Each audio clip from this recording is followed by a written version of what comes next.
Okay, now we're officially recording. This is the screenplay reading of Batman Returns, sequel to Batman 1989. My name is Curtis. I'm the host. I am going to be playing Max Shreck, played by originally by Christopher Walken. Forgive me, my Walken impression is not going to be that good throughout the meeting, but I'll try. We got, of course, returning as our Batman. We got Tim, returning as Batman. As Selina Kyle, Catwoman, we've got Cate over here. As our penguin or nose biter, we got George. All right. And as various roles, including the Ice Princess, we got Erik, and Commissioner Gordon as well. Forgot about that. He's also playing Commissioner Gordon. And as Chip, Max's son, who oddly enough also talks like Christopher Walken, we got Hunter. I'm happy to. So, okay, let me just handle this one quick thing, and then we will officially get started. So just hang on just a bit.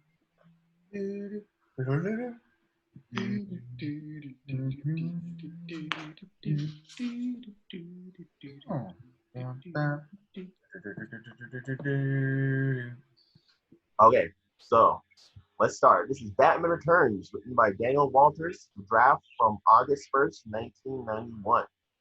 Okay. Interior, stuffy mansion, done about 40 years ago. The viewer floats through an overbearing mansion and up its sweeping staircase where a stern man in concerted dress is pacing back and forth, smoking a cigarette in a cigarette holder. He is the father. The throes of labor pants and moans of the mother can be heard from down the hall. Now, eerie gas and goose chill the air. The father stops and gapes the cigarette holder out of his mouth. See a dazed nurse shuffle out of the birth room and disappear down the hallway. A traumatized doctor wanders out. The father runs past him into the room. The viewer remains outside and hears the father's subsequent screams. In the mansion living room, Christmas Eve. A bizarrely corrugated cage sits amid the plush period and Christmas-up surroundings of the mansion. With their backs turned to the sickly squeals emerging from the playpen from hell, father and mother, holding martinis, look out a window of gentle snowfall with bloodshot eyes. A 50s type radio warbles Santa Claus is coming to town. A strange pair of eyes peer from the cage, taking the point of view of eyes from inside the playpen. One sees the mansion's Christmas tree from between the dark cage slates. He knows when you are sleeping. He knows when you're awake. The family cat skulks past the cage. Almost without warning, the cat is yanked so fast and powerfully it seems that it's been sucked through the bars into the cage. A feline screamed in sickening silence. With dead syncopation, mother and father finish up their martinis and plop the empty glasses down. Parked that same night, a happy couple in 50s dresses pushes a baby carriage through the dark, cooling toward their bundle of joy inside.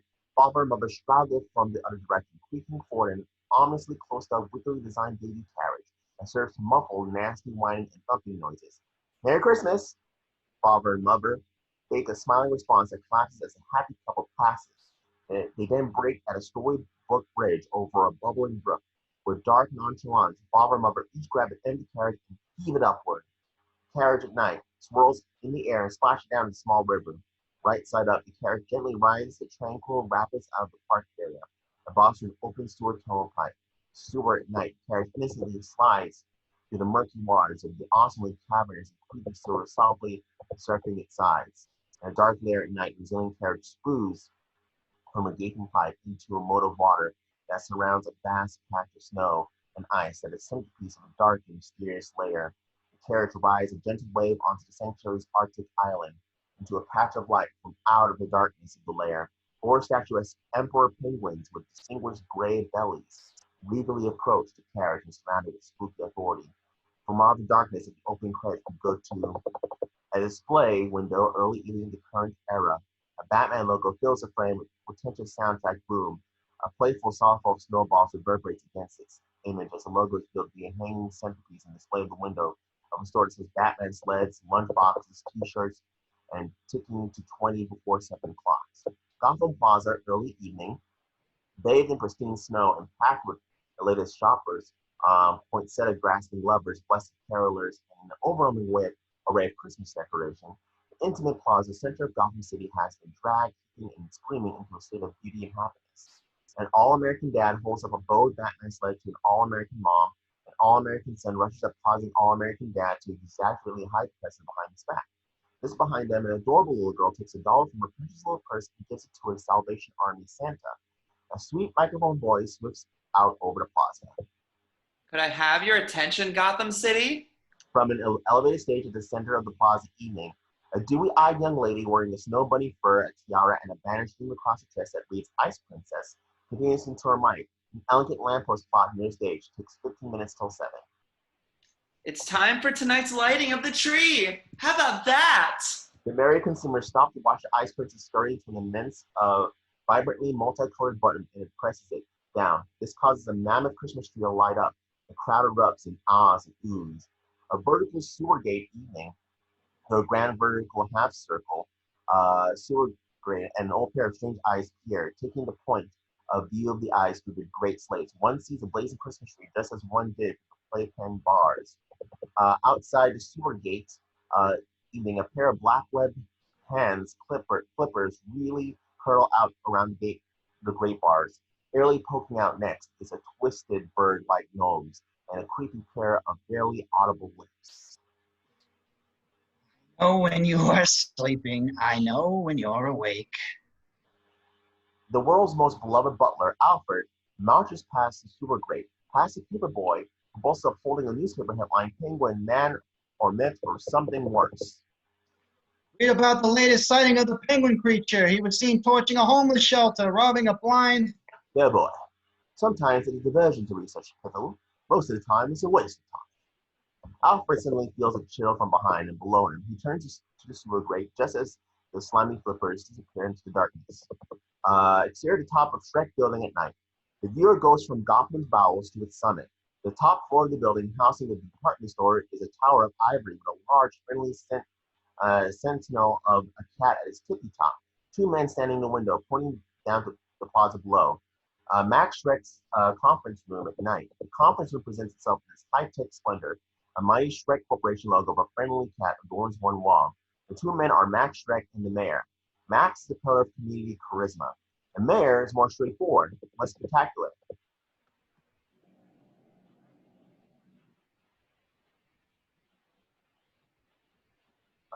Okay. Oh, wait, who's the mayor? Where's that supposed to be? Oh, yeah, it's okay. Now we go.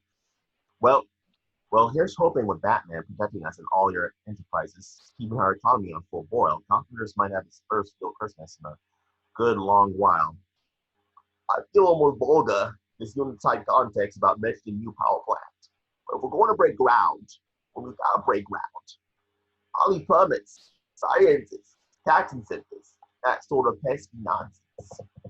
Evidently, this is the first the mayor has heard of it. Power plants? Max, your study shows that Gotham has enough energy to sustain growth into the next cent. Your analysis, we're talking growth, at 1% per annum.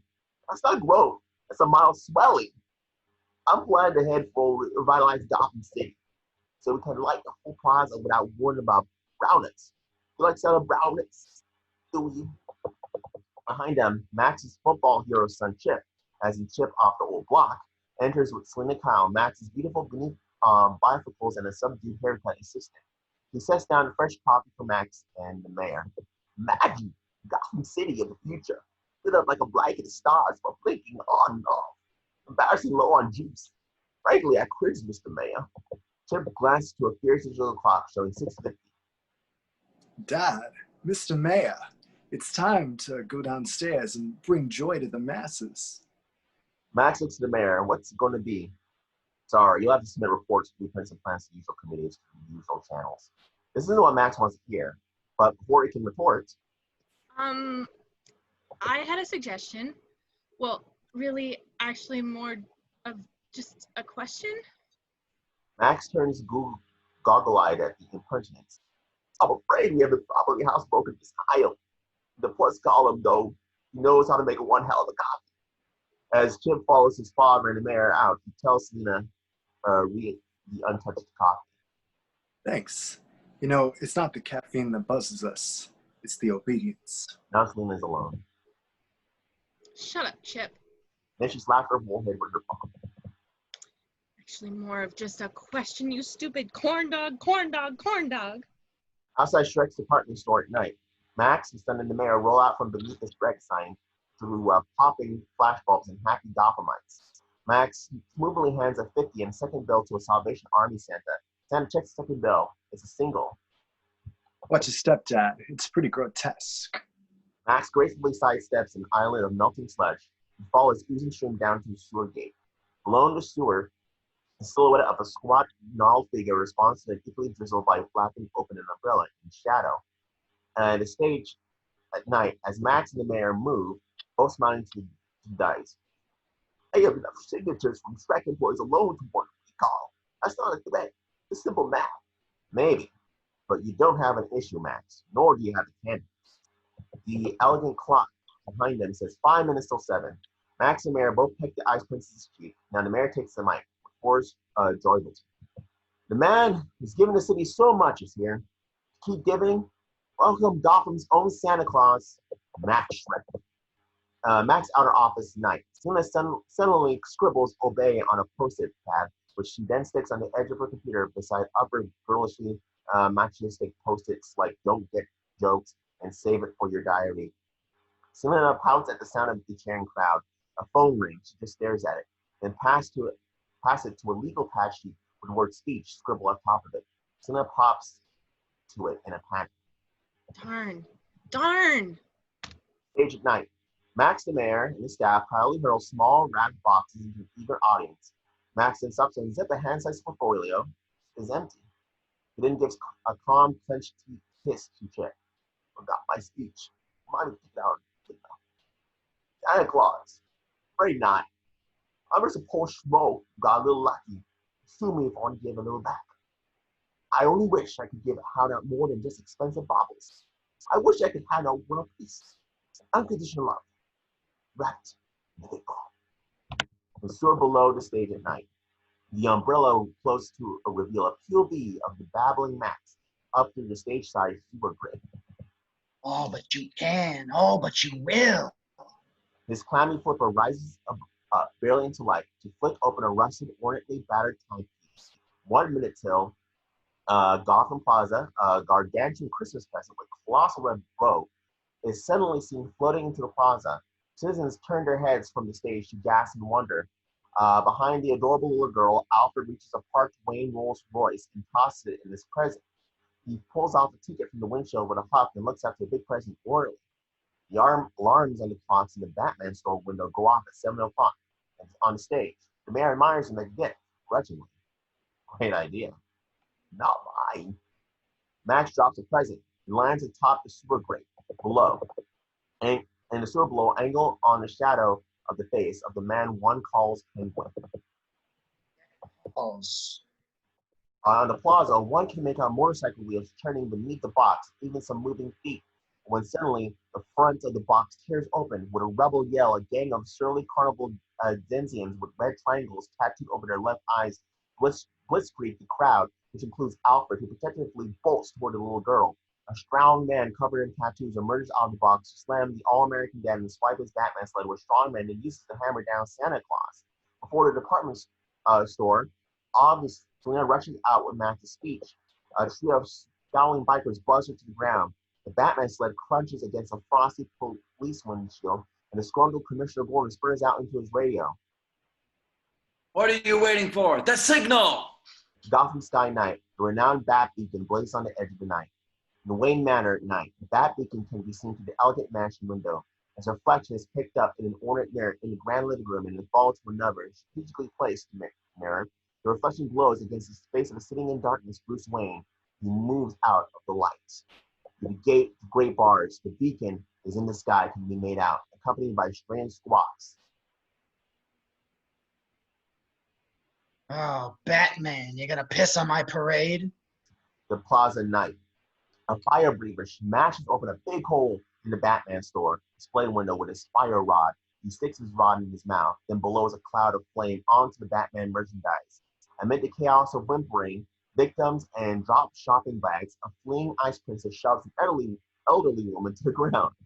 Stage at night, monkeys with cap pistols fall on the shoulders of a man equipped with an organ grinder, Gatling gun, as he fires artillery in the Christmas tree, blasting off ornaments, cables, and lights. Max and the mayor hit the deck. Take that, Tenenbaum! A fat clown leaps onto the stage with a wickedly dressed dame who appears an assortment of knives and a raggedy sword swallower. He chokes up an Excalibur. Relax. We just came for the guy who runs the show. The mayor bravely steps forward. What do you want from me? Laughing, the sword swallower pushes him off the stage. Not you, Shreck! Now Chip heroically stands. You'll have to go through me. All this courage, Goosebump City. Simultaneously, the knife thrower whips towards a knife that graces Chip's air. Son! Dad, save yourself. Max is ready to dash off the dice. And in the Batmobile night, the Batmobile rockets toward the viewer. The bat insignia reflecting off the windshield, it flies to the gargantuan present, shredding it to pieces. 3 stilt walkers are viciously not kicking the crowd. Batman slams down the lever. Twin blades sprout out from the Batmobile sides like wings to saw off the stilts, whose owners now crash down face first.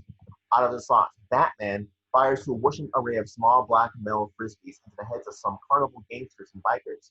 Now he focuses upon the tattooed strongman chasing Alfred and the little girl. Alfred looks down to the oncoming Batmobile and knowingly ducks. A black frisbee savagely jettisons over his head into the tattooed strongman's face, crumbling him into the ground. Alfred rises up to the broadly beam at the passing Batmobile. Plaza side street night. Max huffs with growing confidence into a less crowded side street, tucked over a sewer grate. Beneath the side street sewer grate at night, loud animalistic panting and splashing sounds are heard as we watch Max stamping across the grate. Plaza at night, 3 clowns spin and fire frantically at the charging Batmobile. One dives out of the way. The other 2, one a midget, slam on top of the hood as Batman roars toward the Batman store and the fire breather blasting the display window. The woozy hood top clowns raise their guns toward the windshield while the escape clown rains bullets against his back window. Batman breaks the Batmobile. The hood top clowns sail into the stunned fire breather and all 3 land on merchandising. Batman twists the square block knob. A powerful steel jack-type device steps out the bottom of the Batmobile and lifts the vehicle up off the ground. The Batmobile does a sharp 180-degree spin. Batman with twisted knob, the jack slams back up into the Batmobile. The exhaust of the spun around Batmobile volcanoes toward the gaping fire breather, finally setting him on fire, along with both clowns. The Batmobile thunders at clown who escape. This clown grabs innocent bystander Selina Kyle in the scuffle. Heel cracks off one of her shoes. The blitzing Batmobile comes to a skidding halt. The clown presses his leak stun gun onto Selina's neck. I probably shouldn't even bring this up, but this is a very serious pair of shoes you just ruined. Couldn't you have just been a prince and broken my jaw? My body will heal, but this was the last pair I had left in my size. All these innocent bystanders, and I had to pick you. Shut up. The Batmobile door whooshes open. Batman pounds straight at the clown, an eerie force of nature. An acrobat somersaults into his face. Batman casually punches his lights out. Listen up, Mr. Man-Bat. You take one step closer and I'll... Sure. Batman gunslingers out of his grapple spear gun. The wired hook rockets past the clowns, jerking away headed into the wall behind him. Nice shot, mister. Batman yanks the wire, ripping off a chunk of wall that smacks the back of the clown's head as he staggers. You shouldn't have left the other heel. With her surviving heel, she kicks the crumpled clown's knee, knocking him and stun gun to the ground. Batman bends to his vanquished foe, touches the triangle tattoo over his left eye as Selina gushes. Wow, the Batman. Or is it just Batman? Your choice, of course. Batman finds himself staring at the lovely young woman. For a moment, time freezes. Gotta go. In a wink, he's a half block away, being schmoozed by Commissioner Gordon, onlookers chair. It's just Selina alone here with her unconscious attacker. Well, that was very brief. Like most men in my life. What men? Well, there's you, but you need therapy. She kneels beside the clown, picks up his stun gun, zaps him, jolting his body a bit. Electroshock therapy. What a bargain. We both feel better. Plaza side street at night. Hearing the sounds of cheers, Max smiles and stops at the top of a manhole to wipe his brow. Suddenly, the manhole cracks in half, sucking down a wailing Max. The manhole flaps up into a normal, seemingly untouched position. The plaza at night. Commissioner hustles to keep pace with Batman. Thanks for saving the day, Batman. Thanks for making the rest of us look like a bunch of dolts. I'm afraid the Red Triangle circus gang is back. We'll see. Now the mayor busts up. Cape Crusader, we don't deserve you. We almost made off for our mover and shaker, Max Shreck, but lately it dawns on the mayor. Looks around blinking. Who is that insufferable son of a bitch? Then he turns back to Batman, but Batman is vanquished too. Selina's apartment later at night. Selina enters hanging up her winter coat and calling out. Honey, I'm home. Oh, I forgot. I'm not married. She rarely laughs at her private joke and takes in her 90s quaint feminine apartment. Pink carpet, cute linoleum, a neon pillow there on the wall, a meticulous dollhouse, a quilt in progress, a pretty embarrassing assortment of stuffed animals, and a Christmas tree. Through her open window, a feisty, beautiful cat slinks in. Miss Kitty, back from sexual escapades you refused to share? Not that I'd ever pry. Drink your dinner. She sets out a dish of milk. Miss Kitty comes over purring. What did you just purr? How can anyone be so pathetic? Yes, to you I seem pathetic, but I'm a working girl. Gotta pay the rent. Maybe if you were chipping in instead of stepping out.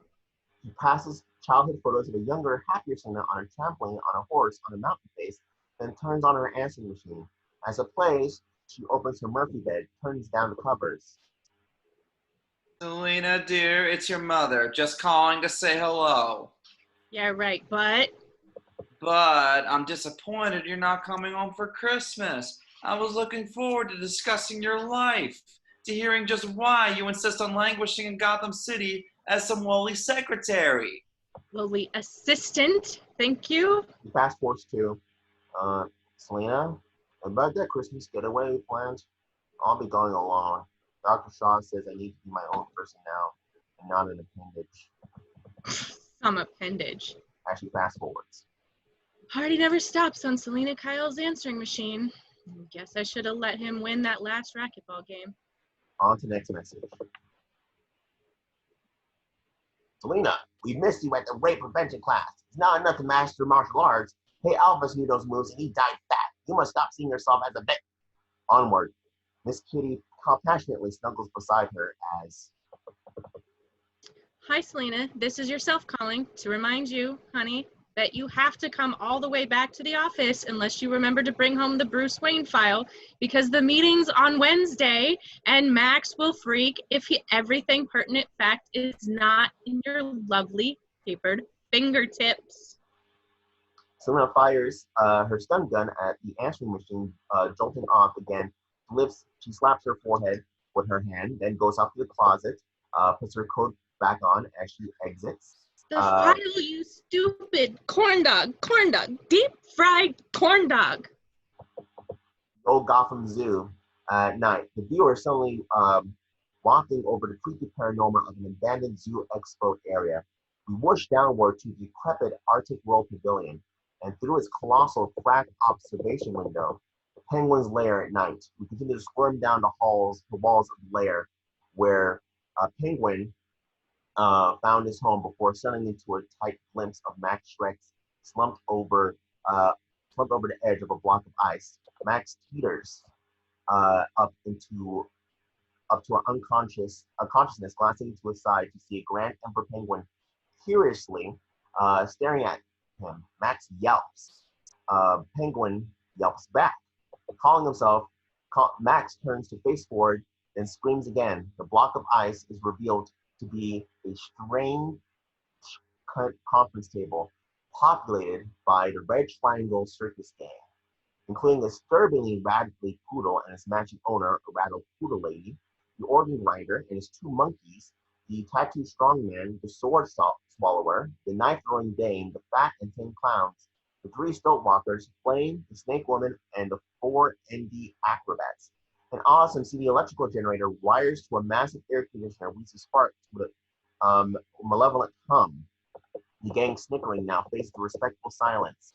Actual penguins of every size, headlessly horseplaying in icy smoke, Now we hear the sound of a drip. Max turns adrift, is seen studying against an umbrella, probably held by one of the penguins. As he emerges from the pack, we see that he wears a grimy coat and he flaps down his umbrella, revealing his face for the first time in glory. It is not a penguin, but the penguin. Hi. Max launches into a face-controlling wail, but his shock prevents him from emitting actual sound. He closes his mouth and tries another Munchesque wail to aural effect. I believe the word you're looking for is ah. Then, Actually, this is all just a bad dream. You're home in bed, heavily sedated, resting comfortably, dying from the carcinogens you personally spewed in a lifetime of profiteering. Tragic irony or poetic justice? You tell me. my God, it's true. Penguin Man is through us. Please don't hurt. Quiet, Max. What do you think? This is a conversation? Max steps right up. Penguin Alley tries out his little umbrella. It spits fire. Satisfied, he sets it down. We have something in common, we two. We're both perceived as monsters, but somehow you're a well-respected monster, and I am, to date, not. There is a small arsenal of umbrellas at his feet. He picks up another one. It shoots knives. Frankly, I feel that's above the rap. I'm a businessman. Tough? Yes. Crude? Okay. But that doesn't make me a monk. Penguin cuts him off with a cap. Don't embarrass yourself, Max. I know all about you. What you hide, I discover. What you put in your toilet, I place on my mantel place. Get the picture? Penguin is playing with a third umbrella. He begins to toilet at Max's. It's got a bright spiral pattern, like one of those cheesy hypno discs from the backs of comic books. What is that supposed to do? Hypnotize me? No, just give you a splitting headache. Well, it's not working. Penguin fires the umbrella at Max, a deafening gunshot. Max flies back in horror. Am I hit? Ah, you big baby, it's just blanks. Would I go to all this trouble tonight just to kill you? No, I have an entirely other purpose. Suddenly, Penguin is solemn, subdued. Is that a tear in his eye? I'm ready, Max. I've been lingering down here too long. I'm starting to like the smell. Bad sign. It's high time for me to ascend, to reemerge. With your help, you know how you're savvy, your acumen. I wasn't born in the sewer, you know. I come from... He looks up at a place far above the sewers. Like you. And like you, I want some respect, a recognition of my basic humanity, an occasional breeze. Even the circus gang looks touched. Max stays poker face. But most of all, I want to find out who I am by finding my parents, learning my human name. Simple stuff that the good people of Gotham take for granted. And exactly why am I going to help you? On cue, one of the carny creeps hands Penguin a grimy Christmas stocking with Max, disturbingly stitched on it. Well, let's start with a batch of toxic waste from your clean textile plant. There's a whole lagoon of this crud in the back. He pulls a rusty thermos from the stocking and from the thermos pours some glue on the tabletop with sizzles. Yawn. It could have come from anywhere. Yeah, well, what about the documents that prove you own half the fire traps in Gotham? If there was such documents, and that is not an admission, I'd have seen that it was shredded. Another carny being hands over a sheet of papers. They've been shredded, but carefully placed together with tape. A lot of tape and a little patience makes all the difference. By the way, how's Fred Atkins, your old partner? Fred, he's been on extended vacation. From under the table, Penguin pulls out a discolored human hand and happily waves it at a white Max. Hi, Max. Remember me? I'm Fred's hand. Want to greet any other body parts? A stroll down memory lane with torn up kinky Polaroids, failed urine tests? Remember, Max, you flush it, I flaunt it. Max sits here, chaste and thoughtful, considering all the incriminating evidence before him. Now he manages to smile. You know what, Mr. Penguin, sir? I think perhaps I could help orchestrate a little back home scenario. Once we're back home, perhaps we can help each other out. You won't regret this, Mr. Shreck. He puts out a hand, Max shakes. Penguin abruptly pulls his slipper away, with Max holding Fred's severe paw. The carny crew booms in laughter. Max offers a weak giggle. Gotham Plaza, next day. The mayor, accompanied by TV news cams, grimly towards the scene of last night's rampage, accompanied by his wife, holding their baby. Great photo op, and an appropriately solemn Max. I tell you this, not just as an official, but as a husband and father. Last night's eruption of lawlessness will never happen. Suddenly, from behind a ravished tree, an acrobat thugs somersaults at the mayor's wife and snatches the baby, and leaps onto the platform and holds the baby up like an Oscar. I'm not one for speeches, so I'll just say, thanks.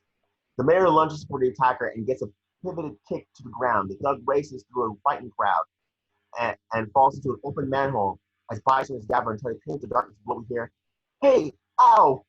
Now the thumbs of somebody taking a merciless pounding and screams at the thug.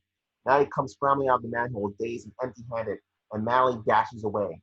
Next, amid the cries of "Stand back!" and "My God, look!" the bystanders back off, revealing the spectacle of Mayor's tiny child levitating as if by magic from the depths of purgatory. But no, it's not magic, it's Penguin.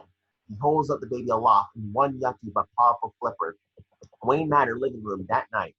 Alfred is standing on a stepladder, attaching ornaments to a Christmas tree, but finding its attention claimed by the TV. Bruce is sitting on the couch, also entranced by the lead item on the local news. This morning's miracle, Gotham will never forget. The rest of the scene is Gotham Plaza, plays out on video. Now Penguin is fully up out of the pavement so we can see how he miraculously floated up on a big rubber duck attached to his tall silhouette as the camera zooms in. That's him, shouting with little Penguin Man off the sewers arisen. Until today, he'd been another tabloid mix, alongside the abominable snowman and the Loch Ness monster. The mayor's wife snatches up her baby in tears, and fighting nausea, he embraces the modest and abashed Penguin, whose eyes heartbreakingly blink in unaccustomed light. But now this odd little man-beast can proudly stand tall, alongside our own legendary Batman. The mayor tries to shake Penguin's hand, but somehow Max Shreck is standing between them, patting Penguin's back. Gotham's leading citizen, Max Shreck, had been on a fact-finding mission in Gotham Plaza. Shreck whispers something to Penguin's pointy little ear. Come on, your hero, it's your moment. Embarrassed, but wow, what the hell? Penguin takes a little bow. Gotham Plaza erupts. Joy to the world peals over the PA. Wayne Manor living room at night. Bruce and Alfred are both frozen. Alfred's arm outstretched to the ornament dangling, both still staring at the TV screen. Penguin is in Gotham Plaza doing a live interview, shabby but proud in his tattered cloak, shielding his eyes with a small, touchingly frayed umbrella from the glare of the studio lights. He hauntingly, earnestly tells the camera, "All I want in return is the chance to find my folks, find out who they are, and thusly who I am. And then with my parents, just try to understand why they did what I guess they felt they had to do to a child who was born looking a little different. A child who spent his first Christmas and many since in a sewer." And Wayne Manor in the living room. Alfred's back to trimming the tree, but Bruce still stares at the TV screen presently. Mr. Wayne, something wrong? No, nothing. His parents. Hope he finds them. Alfred murmurs his agreement. That would be nice. Hold on, Bruce. He That'd be nice. continues to scrutinize the image of the Penguin on the screen. Hall of Records, next day. The press photographers jostle to snap photos through the windows of the baroque old building. Frustrated journalists, barred from the building by road cops, interview each other.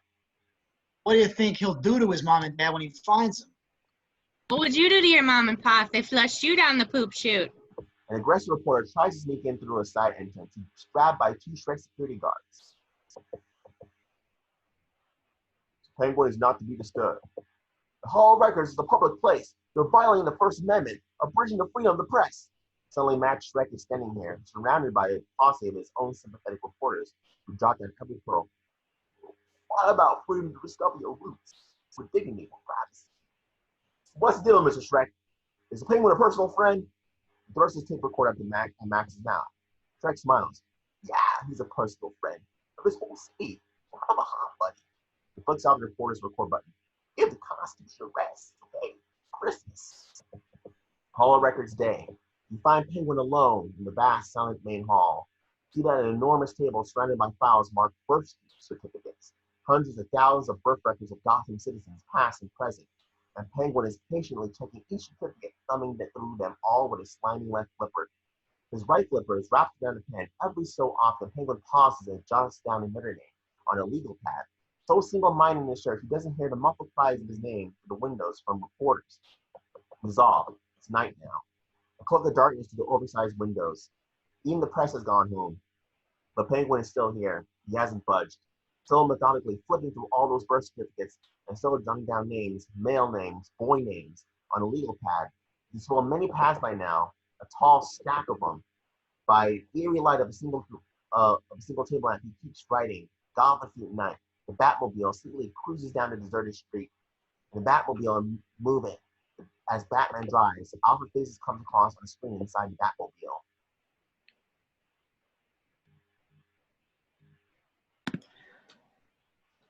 The city's been noticeably quiet since the thwarted baby napping, yet still you patrol. What about eating, sleeping? You won't be much good to anyone else if you don't look after yourself. The Red Triangle Circus Gang. They're jackals, Alfred. They hunt in packs at night. Are you concerned about that strange, heroic penguin person? Batman scoffs and glances out the window at the Hall of Records, surprised that's where he's cruising. The one light inside still burns down through, throwing a long shadow of the strange hunched over penguin at his desk, resolutely doing his research. And from the building are a Shreck guard and a policeman, both slumped in front of the stairs. All right, we're back. Okay, where were we? Interior of the Batmobile, late night, as Batman drives around the hall, checking the silent street for trouble, then surveying the single lit window again. Funny you should ask, Alfred. Maybe I am a bit concerned. It's a cemetery at day, a mob of press, morbid curiosity seekers, even some overnight penguin groupies, trying to muscle their way into this grand, well-tended boneyard for the rich and expired. Gotham's own forest lawn, and a flying wedge of the city's finest, arms interlocked, keeps out of the rabble as the penguin, in threadbare black, walls past the manicured headstones, twin markers etched with names Tucker Cobblepot and Esther Cobblepot. Now reaching his parents' final resting place, he falls to his knees, not very far to go. He plucks two wilted old roses from his sleeves and places one upon each plot. From behind the police barricade, camera motor drives were, not an instant of this drama is being lost to posterity. A penguin groupie faints. Around her, other girls pick up the cues, some wail, others swoon. After a moment of silent contemplation, Penguin rises again, mournfully shambles back to the crowded cemetery entrance. So, Mr. Penguin! I have a name. It's Oswald Cobblepot. Mr. Cobblepot, we never got a chance to settle up with him, huh? Around him, the crowd gasps in shock at such nerve. The Penguin has looked shocked, nearly surprised. As the flashbulbs flash, Penguin doesn't cringe. He's already used to this medium gas. He pensively twirls his umbrella in an unreasonable, placid smile of a soft, sweet squawk. True. I was their number one son, and they treated me like number two. But it's human nature to fear the unusual, even with all their education and privilege. Dad, a district attorney. Mother, active in the DAR. Perhaps. I held my Tiffany baby rattle with a shiny flipper. 5 chubby digits. They freaked. But I forgive them. Another ripple to the crowd of pure love and devotion. Gotham Plaza that evening. Peter Boy doesn't have enough tabloids to sell their flying out of his hands. He quotes the banner headline. Penguin forgives parents. I'm fully at peace with myself and the world. All around him, charmed Gothamites read each other their favorite quotes from the cover story. You don't need hands as long as you've got heart. My heart is filled with love. I feel 5 feet tall. He's like a frog that became a prince. No, he's more like a penguin. They pick up an exchange of a couple as they pass. Abandoned penguins from the old Arctic world raised them. The woman wipes a tear, squeezing his hand and gushes. Makes you remember the true meaning of the holiday. The love, the giving. Forget Christmas shopping. It's a virtual sea of the late city edition, hot off the press, newspapers everywhere. Batcave Laboratory, same time. Bruce Wayne is reading a newspaper, but he's not holding it, and it's not today's issue. The newspaper is on a microfiche, and it's projected on a large screen before him. It's old, faded, yellowed, Bruce scans the articles and murmurs as he scrolls from one to the next. Red Triangle Gang Circus put on a swell show last night with fierce lions. Punches in the command and appears on the top of the screen. Continue search for Red Triangle. A blur has back issues whiz by, and another old article appears. Triangle Circus has returned for a 2-week Kids Will Love. As he searches for the next reference, blurry screen again. Alfred enters with supper on a tray. Thanks, Alfred. Sips soup. It's cold. It's Vichy soy, sir. Vicky soy? Supposed to be cold, right? He returns to the search through the file. Mr. Wayne, does the phrase Christmas holiday hold any resonance for you? Bruce laughs, then grabs the interactive CD on his table top and lobs it at Alfred like a frisbee. Listen to yourself, Alfred. Hassling me yesterday in my car. Alfred dutifully pops his CD in the player and hears his own voice recorded last night in the Batmobile. What about eating, sleeping? You won't be much good to anyone else. Bruce snaps it off.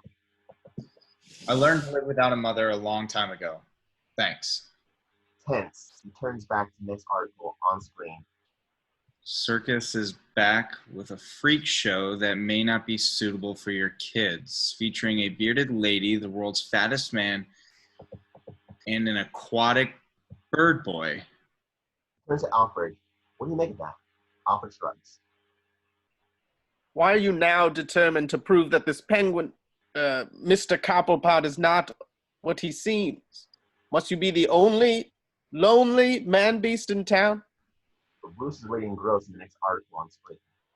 Circus folded its tents yesterday, perhaps forever. After numerous reports of missing children in several towns, police have closed down the Red Triangle's fairgrounds. However, at least one freak show performer vanished before he could be questioned. Bruce turns back to Alfred, a strange smoking gun smile on his face. I suppose you feel better now, sir. No, actually, I feel worse. The two men regard each other, wordless, worried. Finally, Eat up your Vichy soy. Shreck building that night. As we boom up to the executive suite, we see Selina Kyle at her desk in the outer office, slaving away. And the outer office, Selina makes notes. Now her pen nervously jerks as Max oozes in, surprising her with a swarmy palm on her shoulder. Looking light, untouched. No, I am. Yes, I'm boning up for your Bruce Wayne meeting in the morning. Pull all the files in the proposal power plant and Mr. Wayne's hoped-for investment. I've studied up on all of it. I even opened the protected files and... Max looks surprised. Why? How industrious? How do you open up protected files? May I ask? Well, I figured your password was Finster, your Pomeranian. And it was. And it's all very interesting, though a bit on the technical side. I mean, about how the power plant is a power plant in name only, since it, in fact, is going to be one big, giant... Max encouragingly nods. Go on. She consults her notes. Big, giant capacitor. And that instead of the generating power, it'll sort of be sucking power from Gotham City and storing it.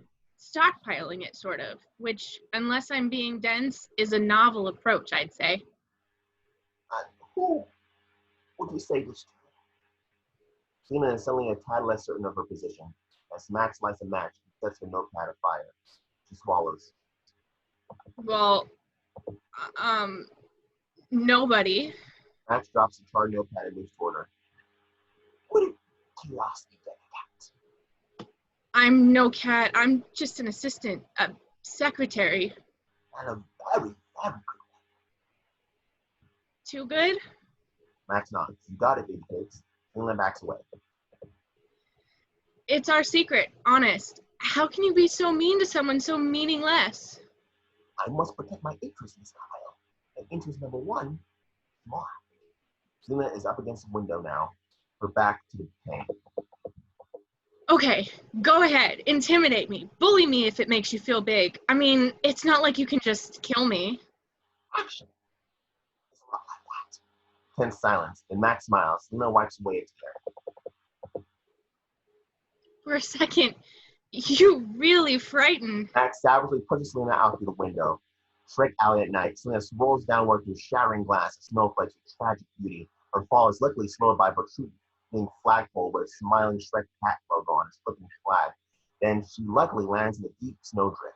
Her eyes creak open, fuzzily focusing on the happy cat above. Help me. Someone. Miss Kitty? Shreck comforts them at night. Max turns away from the window, stunned by his own violence, even more stunned when he sees Chip, who's been standing in the doorway. It was terrible. I leaned over and accidentally knocked her out. He jumped. She's been depressed. Yes. Yes. Boyfriend trouble. PMS. He turns and walks out. Max watches the sun go, seeing him in an entirely new light. Shreck alley at night. Miss Kitty, summoned by her desperate owner, now appears eating cats of every shape, color, and demeanor from every direction. Selina's cat crawls up onto Selina's blouse and begins to breathe into her mouth in an airy feline CPR ballet. As Siamese whispers in his ear, I also keep Tabby snuggled against the soles of her feet. A scraggly Tom viciously bites her fingers. Selina's eyes fly open. Selina's apartment, still later at night. Battered, bloodied, and clutching Miss Kitty, Selina re-enters her apartment. She is a malevolent antidote to her poignantly pleasant previous self. She stares in unmoving but towards self-contemplation. Then she explodes the vivid montage, the black sprayed paint can in each hand. Selina attacks everything pink and eggshell, carpet, couch, wallpaper. With uncoiled wire coat hangers, she sets about transforming her Murphy bed into something weird and painful. She flings her childhood pictures off the wall into a mini bonfire and heats her sad Christmas tree, set up on her kitchen table.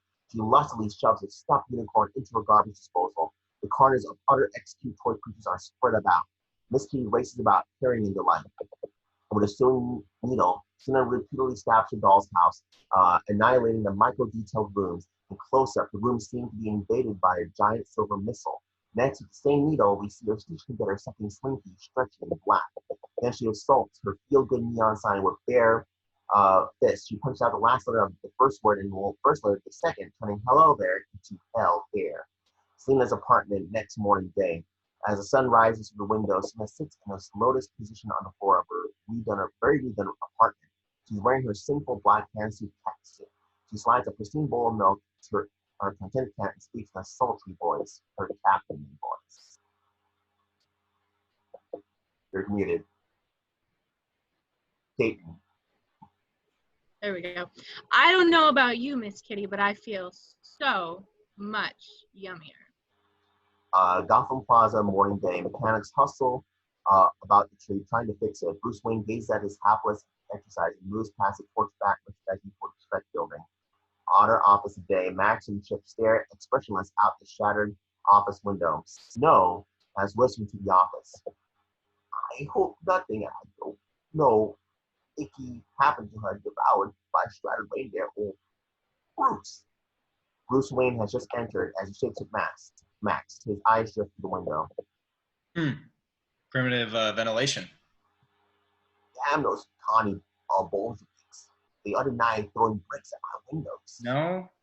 No glass on the inside. Weird, huh? Conference room day. Bruce sits at the circular conference table. Max paces. I'd offer you coffee, but my assistant is using her vacation time. Good time, too. Everyone but the bandits seem to be slacking off till after New Year's. Max gracefully sits knee to knee with Bruce. Not so like the interference, Bruce. I'm pushing his call now only because it'll cost more than that. And a million savings, a million times. Bruce snaps open his briefcase, pulls out a tab report. I commissioned this report. Thought you should see it. Ostentationally bored, Max flips through the thing. I'll cut to the chase, Max. Gotham City has a power surplus. I'm sure you know that. So the question is, what are you up to? Max jumps to his feet. Power surplus? Bruce, shame on you. No such thing. One can never have too much power. Chip standing tall beside his dad, vehemently nods. If my life has had any meaning, that's the meaning. Max, I'm going to fight you on this. The mayor and I have already spoken, and we see eye to eye here, so... Mayors come and go. Mayors tired easily.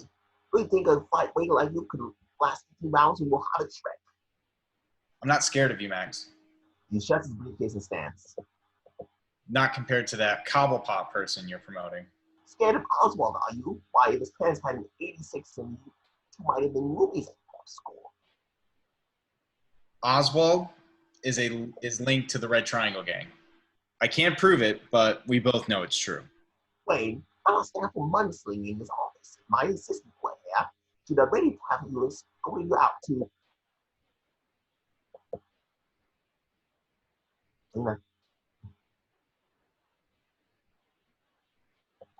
Need it.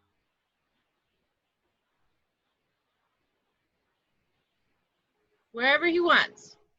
Bruce Max and Chip all turn to see Selina as she sachets in, assertively dressed and coiffed and bandaged, but head held high. Preferably some night spot, grotto, or secluded highway.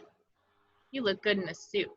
Recognizing her as the spirited woman he stared at in the plaza, Bruce gives her a warm smile. Selina. That's my name, Maximilians. Don't wear it out, babe, or I'll make you buy me a new one. Selina, this is Bruce Wayne. We've met. Have we? Bruce realizes his error. Sorry, I mistook you for someone else. You mean mistook me? Didn't I say that? Yes and no. Bruce steps forward, gently takes her bandaged hand. What happened? Yes. You injure yourself on that ski slope. Is that why you cut short your vacation and came back? His steely smile says, answer yes or else. Selina shrugs.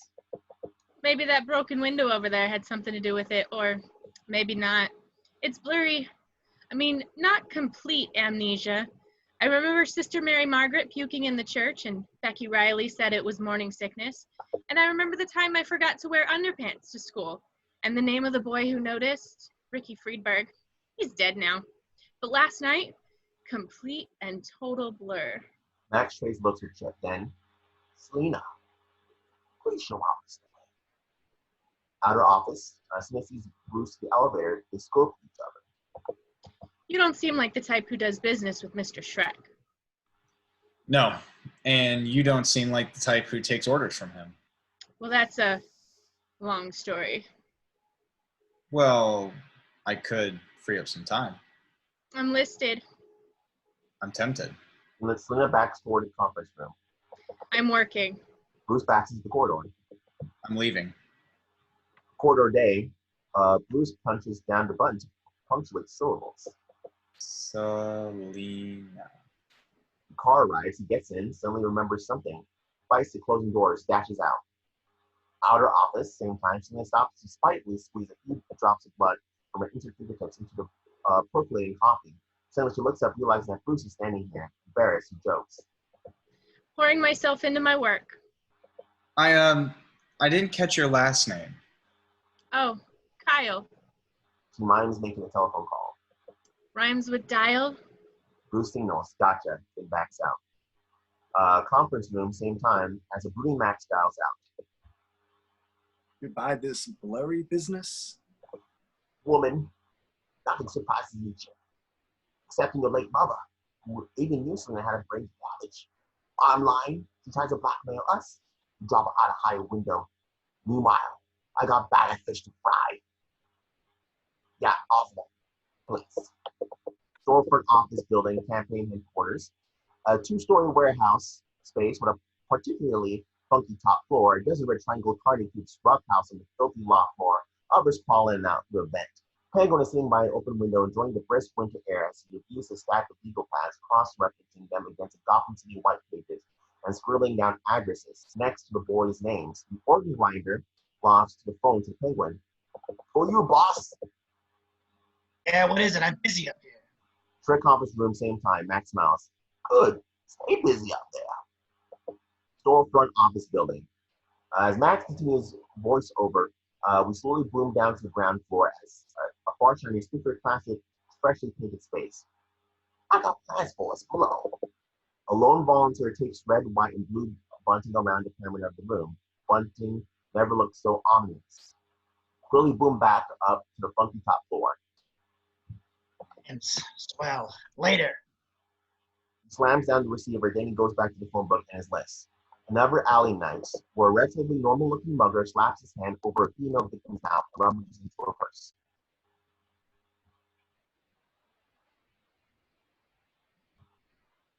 Erik, I believe it's you. I'll do it.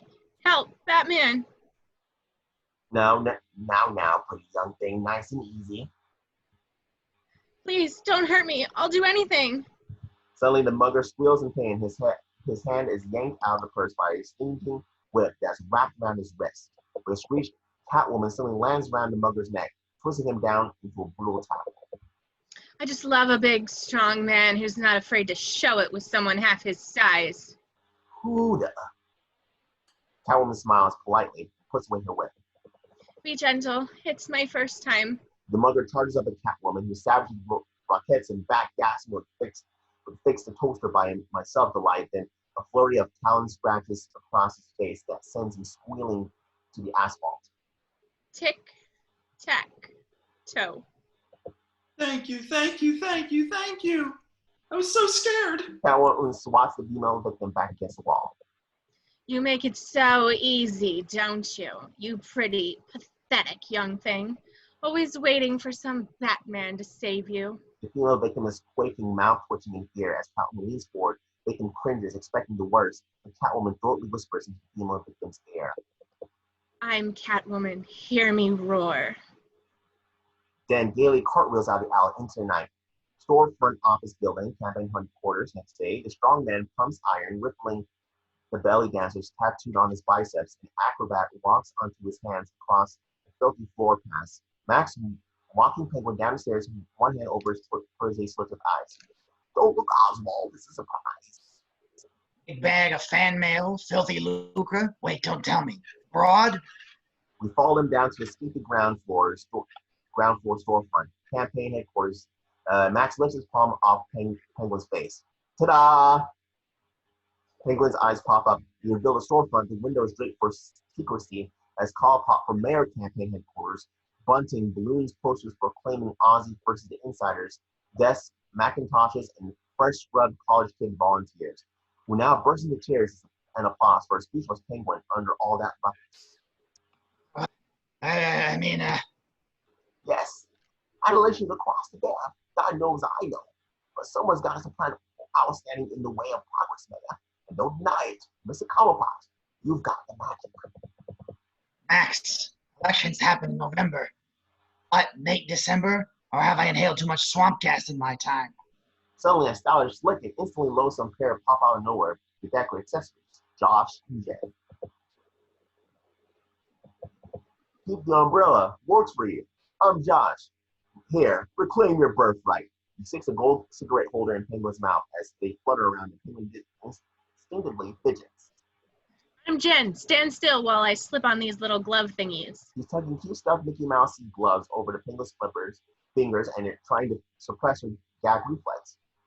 Our research tells us that voters like fingers. Josh, meantime, queasily fingers Penguin's tattered clothes and flashes that we've got a ways to go grimace at Max. Not a lot of reflective surfaces down that sewer, huh?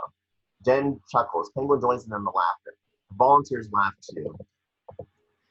Still could be worse. My nose could be gushing blood.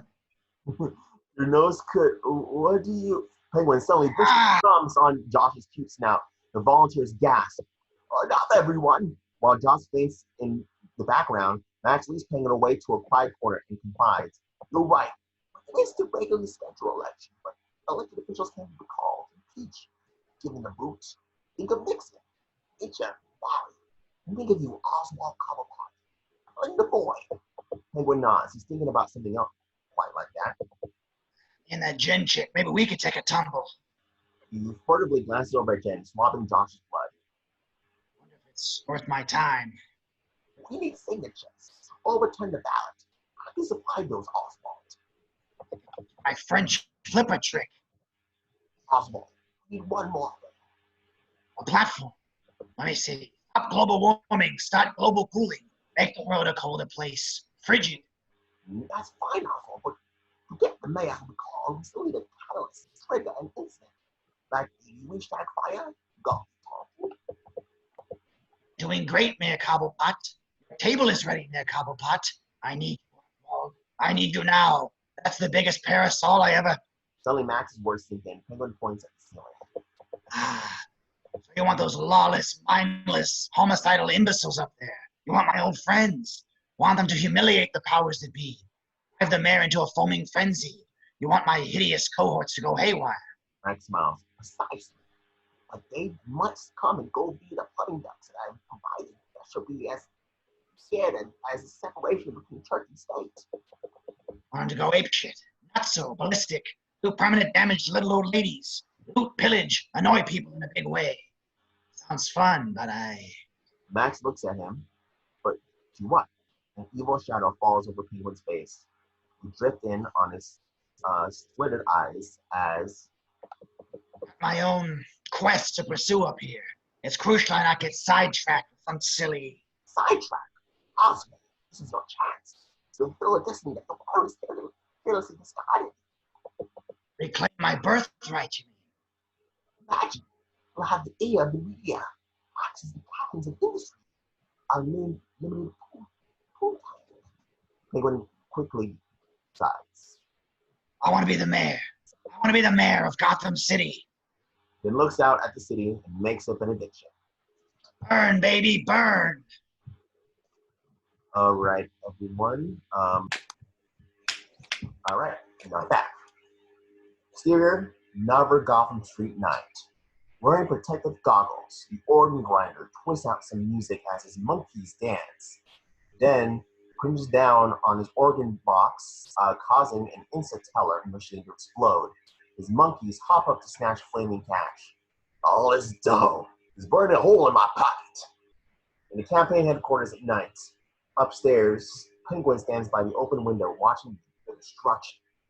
Face lit by the flames outside as he hears updates from a fat clown, his ear against the radio. The ice rink was torched. The 12th precinct reports offensive graffiti in a pharmacy heist.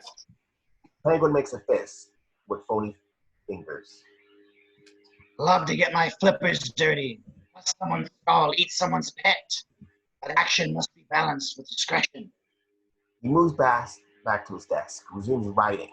As we move in on Penguin, we reveal that he's adding new addresses to his mysterious list. Selina's apartment. Selina looks out as almost longingly at the unfolding apocalypse below. Suddenly, Miss Kitty leaps onto the sill and then out to the open window. Inspired, Selina jumps up and goes for her Catwoman garb as she effects a quick change. Orgy of sex and violence? Count me in, Miss Kitty. She crawls cat-like through the narrow gap onto a ledge. It's the perfect cover for the perfect crime. Another Gotham Street night. The knife thrower Dane axes down a store door. Other gang members pound defenseless victims. All suddenly turns the camera to Batman. Batman reaches into his bat belt, and pulls out what looks like a sleek black Game Boy. As if bored on the plane, Batman casually punches in a set of white dots and one red one. The knife thrower Dane rockets a blade to his bat chest plate. Batman keeps punching in dots. With a simultaneous howl, the band of thugs charge at Batman from every direction. Batman presses a button on his Game Boy that causes Batarang arms to sprout out. Batman heaves Super Batarang. The Super Batarang whizzes with wild concentration, pinballing from creep skull to creep skull, sliding them all, including a lunging gang member behind Batman, to the ground. But now, as it wobbles back to Batman, the ratty poodle leaps up and snatches the Batarang in his rotten teeth. The poodle, led by the poodle lady, scurries off. Before Batman can give chase, the raggedy sword swallower leaps out at him. Batman gives him a strategic elbow to the ribs and pulls the sword from his mouth. A thin clown with a bomb strapped to his chest pops out, and next. I'll blow up this hole. Batman lashes out with the sword and spears the bomb from the thin cloud in his chest. Batman catches the bomb and then slams the clown to the ground with the back of the sword. Flinging away the sword, Batman goes searching for his Super Batarang. In Shreck's department store at night, Catwoman saunters up to the door of a closed Shreck's department store and punctures the Shreck kitten logo on the glass with her talons. Darkened department store, Catwoman dashes down an aisle, shredding the priceless blouses of a gauntlet of pouting mannequins. She twists up the volume on the stereo, blasting cool jazz. She stamps atop a jewelry case in girlish tantrum. Oh, for me? You shouldn't have. At the sound of the shattering, a pair of security guards round the corner to see Catwoman now merrily bouncing on a trampoline in physical fitness. From Catwoman's rising and falling point of view, the security men gasp up. Who is she? Who is she? I don't know whether to shoot or fall in love. You poor guys, always confusing your pistols with your privates. The guards have unholstered before he can fire. Catwoman pushes down, crashing them to the ground, and cartwheels to a wall toilet that she bashes open, revealing a propane tank behind it. She turns off a hose, letting gases away. Don't hurt us! Our take-home is under 300! You're overpaid. Hit the road. The guards have already taken off running as Catwoman skips over to car care, gathers up a handful of aerosol cans, and saunters down to today's kitchen and shoves the cans into a row of microwave ovens, giddily beats them all on. Gotham Plaza, the tattooed strongman swaggers out from the patch of smoke behind Batman and loses a savage kidney punch. Batman painfully reels forward, even balance. Before I kill you, I'll let you hit me. Hit me. Come on. Hit as hard as you can. I need a good laugh. Batman punches the strongman's stomach. The tattooed Leviathan roars with laughter. You call that a... The tattooed strongman stops laughing. He looks down and sees that Batman is attached to Thin Clown's bomb to the not-so-strongman's leopard skin. Batman gives him a calm, firm push into an open manhole.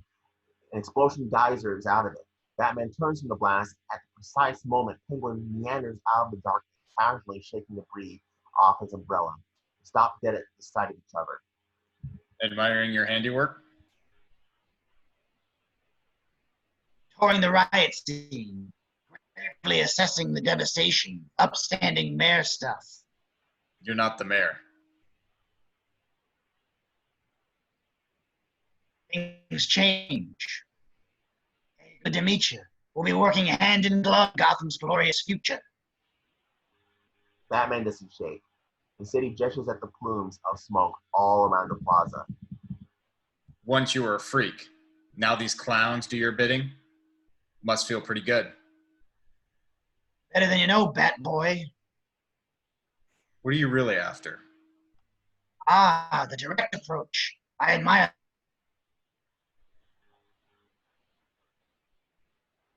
Oh no. All in the closet. Once you were their freak. Now these clowns do your bidding? Must feel pretty good.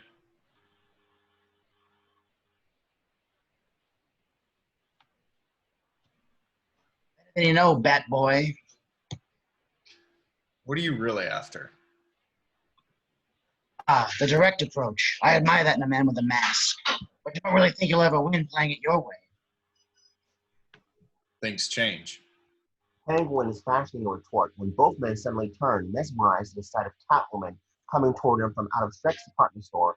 Startling backflip. She does a final somersault and lands on her feet, 10 yards away. Meow. The department store behind her goes up with a glowing roar. Batman and Penguin are knocked back. Both men quickly regain their balance, but neither can speak. Right away, presently. I saw her first. Gotta fly. Steel rods and Penguin's umbrella spins out of control, shooting off the black cloth and turning into a mini helicopter that lifts Penguin off the ground. Meantime, Batman catches sight of Catwoman scaling the ridges of a plaza building. The building rooftop. Batman storms up the last of the fire escape and passes Catwoman curled atop a rooftop power shack. When she speaks, Batman turns to see her and slink down. Disarming patches of flesh are revealed all over her battle-ripped outfit. Where's the fire? Shreck's. You? Catwoman launches a brutal kick in Batman's face. Batman vibrates back a few steps and comes forward and slams Catwoman into a whimpering ball. She looks up, shocked. How could you? I'm a woman. I'm sorry, Catwoman spins, pounding Batman off the ledge, and lashes out her whip, coiling it around Batman's flapping arm. With both hands, she jerks him up, lashes her, and off the whip to a weather vane. As I was saying, I'm a woman, and I can't be taken for granted. Are you listening, you Batman, you? Hanging on every word. Good joke. You want to hear another one? Batman nods. Lay it on me. The world tells boys to conquer the world and girls to wear clean panties. A man dressed as a bat is a he-man, but a woman dressed as a cat is a she-devil. I'm just living down to my expectation. Life's a bitch, now so am I. She runs her talons over the whip lifeline. Meantime, with his free arm, Batman reaches into his bat belt and pulls out a plastic mini test tube with a blue fluid on top, red fluid on the bottom, separated by a thin barrier. A He-Man? Sure. They shine that beacon in the sky, then wonder what hole I crawl out of. Wow, a real response, and you're not even trying to get in my tights. But explain me. If you're so down on them out there, why bust your bat buns to protect them? I just can't sleep at night. Exploring department stores keep me up. One. He snaps the tube as the blue seeps into the red and the tube slowly glows purple. I can't sleep either lately. A little link between us. But bottom line, baby, you live to preserve the peace, and I'm dying to disturb it. That could put a strain on our relationship. 4, 5. He lobs the now bubbling tube as Catwoman starts to sever the whip. The mixture explodes against her forearm. He shrieks like a dying cat and lowers down to the next ledge barely. Batman leaps down to her. Her talons frantically claw and scratch as he tries not to plummet. Batman grabs her, pulls her up. For a moment, they're embracing. Who are you? Who's the man behind the bat? Maybe he can help me find the woman behind the cat. That's not him. Ah, there you are.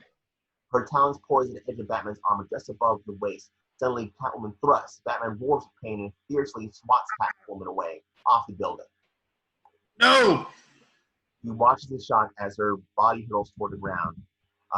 Gotham Street at night. But at last minute, from out of nowhere, a dump truck filled with sand cast, and Catwoman lands in the soft dune. As the truck motors off, Catwoman waves a paw up at Batman, then murmurs as she cozily rolls around in the sand. Saved by a kitty litter. Some date. And lit by a street lamp, she tears up her sleeve to study the nasty injury Batman dealt her. So it's not a corsage, but a burn lasts so much longer. The bastard. In the Batcave, Batman, disrobing, checks the puncture wounds on his stomach. Bitch. Then he buzzes for his butler. Alfred, would you bring me some antiseptic ointment, please? Coming. Are you hurt? My ego, mostly. He signs off, then lightly rubs the wound and murmurs. Yeah. Shreck out her office. Next day, Selina sits at her desk. The old post-its are now replaced. The new ones read, defy authority, take no prisoners, and explode the border. A buzzing fly distracts her as she works. Without looking up, her hand nails a little past her feline position. With her other hand, she grabs a carton of low-fat milk and impatiently stands. In the Shreck conference room day, Selina saunters in with coffee. Chip seeing her, sits up, ramrod straight. Morning, Max. Bummer about the store. You insured? I damn well it better be. In fact, I want you to phone those gorgeous over at Gotham Insurance and tell them. Actually, I have to split. Take a personal day. You don't mind, Max. You're tops. Max nods, sure, and sips his coffee and spits a live cockroach from his mouth. Both Max Chip gags and crawls across the table.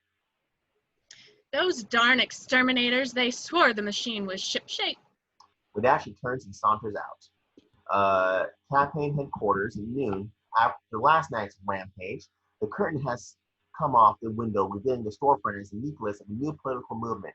Twin banners read, Oswald means order, and Cobblepot can clean it up. Campaign headquarters at noon. The room is crowded with press and volunteers who surround Penguin, cooled by a fan as he pontificates.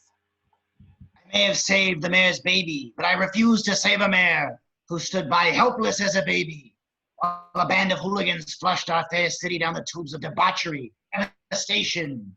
On the aggressive reporter, on one of the payphones in the back, other reporters call in stories to their editors as Penguin rages in the background. Oswald Cobblepot, the mystery man beast who's been delighting Gotham, today made his bid to deliver Gotham from ruffians who run riot, and from mayor, he's calling opponent next. Back to Penguin as he concludes his exhortation to the throng. inept, indecisive, and too tall. We don't need a tall man to run this town. The bigger they are, the harder they fall. We need a compact man who carries a big umbrella. Thank you all. Hugging from the applause, he heads for the stairs and passes a adoring young volunteer bimbo. Mr. Cobblepot, you're the coolest role model a young person could have. And you're the hottest young person a role model could have. Here, wear a button. Penguin falls and fumbles a campaign button onto the pert breast of the starry-eyed bimbo. Then, as he struts upstairs, You're really into this mayor stuff. It's not about power, it's about reaching people, touching people, groping people. in campaign headquarters upper story, afternoon, in sordid contrast to the gleaming headquarters below, the organ grinder supervises construction of various arcane weaponry. As Penguin enters, the fat clown pops in his face. Hey, Penguin, there's a... Penguin stabs on the clown's oversized shoe. My name's not Penguin, it's Oswald Cobblepot. Still musing. Well, maybe I'll get late on this campaign trail. Trails. The ninth door dame blocks his path. Oswald, someone here to see you. He nods at Penguin's bed in the corner. He lights up as he sees Catwoman sexually curled up on the mattress. Hanging above is a birdcage. The Penguin's filthy canary intermittently shrieks. That's the pussy I've been looking for. Catwoman sits up, languidly stroking her shoulders. It's chilly in here. In fact, there are 20 air conditioners on adjacent walls, both aimed at the bed, going full blast. I'll warm you. I got hot mitts. Down, Oswald. We have to talk. You see, we've got something in common. Appetite for destruction, contempt for the stars of fashion. Wait, don't tell me. Naked sexual charisma? Batman, the thorn in both our sides, the fly in our ointment. Huh? You're implying I'm some kind of psycho criminal? Catwoman ironically takes in a sociopathic chaos and stands. My mistake. Penguin sits her back down. Are you perchance a registered voter? I'm also a mayoral prospect. I have but one pet cause today. Ban the bat. Oh, him again. He's already history. Check it out. Penguin dishes at the wall, detailed drawings and blueprints of the Batmobile inside and out. Gonna disassemble his spiffy old Batmobile, then reassemble it as an H-bomb on wheels, capiche? Yesterday's victor is tomorrow's vapor.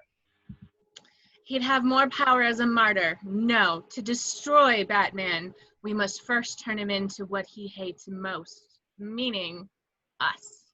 There's an array of closed umbrellas propped. Penguin picks a disturbingly phallic one, strokes Catwoman's thigh with it. You mean frame him? You're quick, Mayor Cobblepot. As the umbrella's dildo travels up towards Catwoman's crotch. Right on. Batman goes Manson and the mayor goes south, straight to the sewer. Actually, it's not so bad down there. I'm to the drip, drip, drip. Meanwhile, Catwoman has noticed on Penguin's night table a tall stack of legal pads filled with names. Not even in an office yet, and already an enemies list? Attempted seduction forgotten, Penguin springs up, scurries over, and covers the stack with his gloves. Those names are not for prying eyes. And it suddenly hits him. Hey, why should I trust some cat broad? This is the big time. Are you the real item? Maybe you're just some screwed up sorority chick who's getting back at daddy. I'm not buying her that pony week. She turned sweet 16. Catwoman gulps, nervous, then retaliates by shooting her paw into the birdcage. She pulls out the canary and shoves it in her mouth. Penguin leaps up frantic. No, don't hurt Gertrude. I was just, what do you call it? Hurting. Catwoman coolly spits out the canary, which flutters off. Thanks. Jeez. I'm used to this man-woman cat-mouse business. Generally, the babes flock to me. I tell them, take a number. You're off the hook, Ozzy, but Batman is decidedly not. She drifts over to Penguin and starts to bamf him, gliding her talons over his grotesque sweating features. He napalmed my arm. He knocked me off a building just when I was starting to feel good about myself. I want to play an integral part in his degradation. Yes, well, a plan is forming, a vicious one involving the loss of innocent life. I want in. The thought of busting Batman makes me feel all dirty. Maybe I'll give myself a bath right here. Catwoman slightly licks an arm. Penguin grossly licks his lips. You just got yourself a deal, cat ball. Wayne Manor that night. Through the window, we see the sparkling Christmas tree and we hear wafting from the TV set. I challenge the mayor to relight the tree in Gotham Plaza tomorrow night. Wayne Manor living room. Alfred serves Bruce his supper as Bruce impassively watches Oswald Cobblepot at campaign headquarters on local news.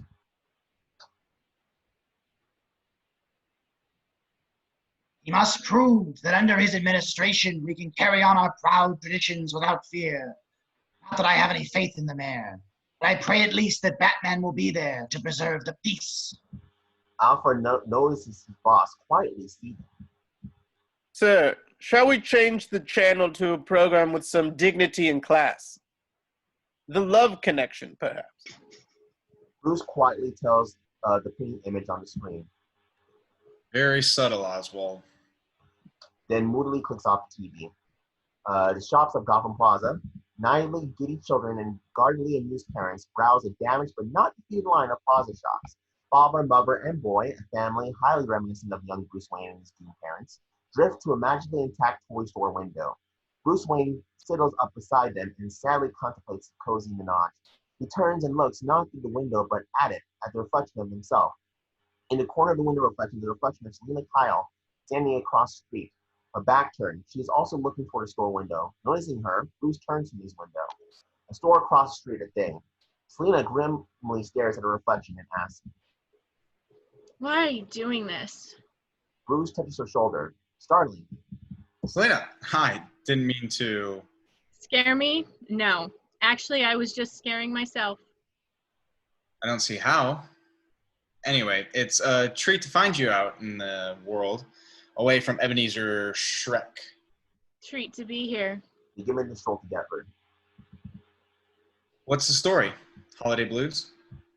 Selina nods at a newsstand as they pass it, blazing headlines that read, Batman blows it. It's a catastrophe, and me ouch. The news these days. Weird. People looking to superheroes for their peace of mind and blaming their problems on supervillains instead of themselves, or their spouses at least. And it's not even accurate. I mean, Batman blows it? The guy probably prevented millions in property damage. I heard on TV, Catwoman is thought to weigh 140 pounds. How do these hacks sleep at night? In the background, police cordon off the plaza. Workers hoist signs that we're relighting the tree tonight at 7. You're not coming to that, are you? The relighting of the tree thing? I wouldn't be caught dead. No, it's probably how I would be caught. The mayor stupidly took Cobblepot's bait. And it's gonna be a hot time in the cold town tonight. Bruce glances at her, surprised. You almost sound enthusiastic. I detest violence, but Christmas complacency can be a downer too. You've got a dark side, Selina Kyle. No darker than yours, Bruce. Well, I'm braver at night, if that's what you mean. Yeah? Me too. They pass the stage where the Ice Princess is being briefed on the difficult job of pressing the daily multicolored button whose wires lead to the tree. Maybe I'll watch on TV. We? You and... And me. No, that's me and me. Is that what I said? Yes and no. Laughing too, Bruce takes her hand and leads her off to the sidewalk just as Alfred pulls up playing chauffeur. In the Ice Princess's dressing room tent, she's alone in front of the mirror, nervously flipping and reviewing. The tree lights up. I press the button. And She turns and at the sound of her dressing room door opening, Penguin walls and grinning the rattly poodle at his heels.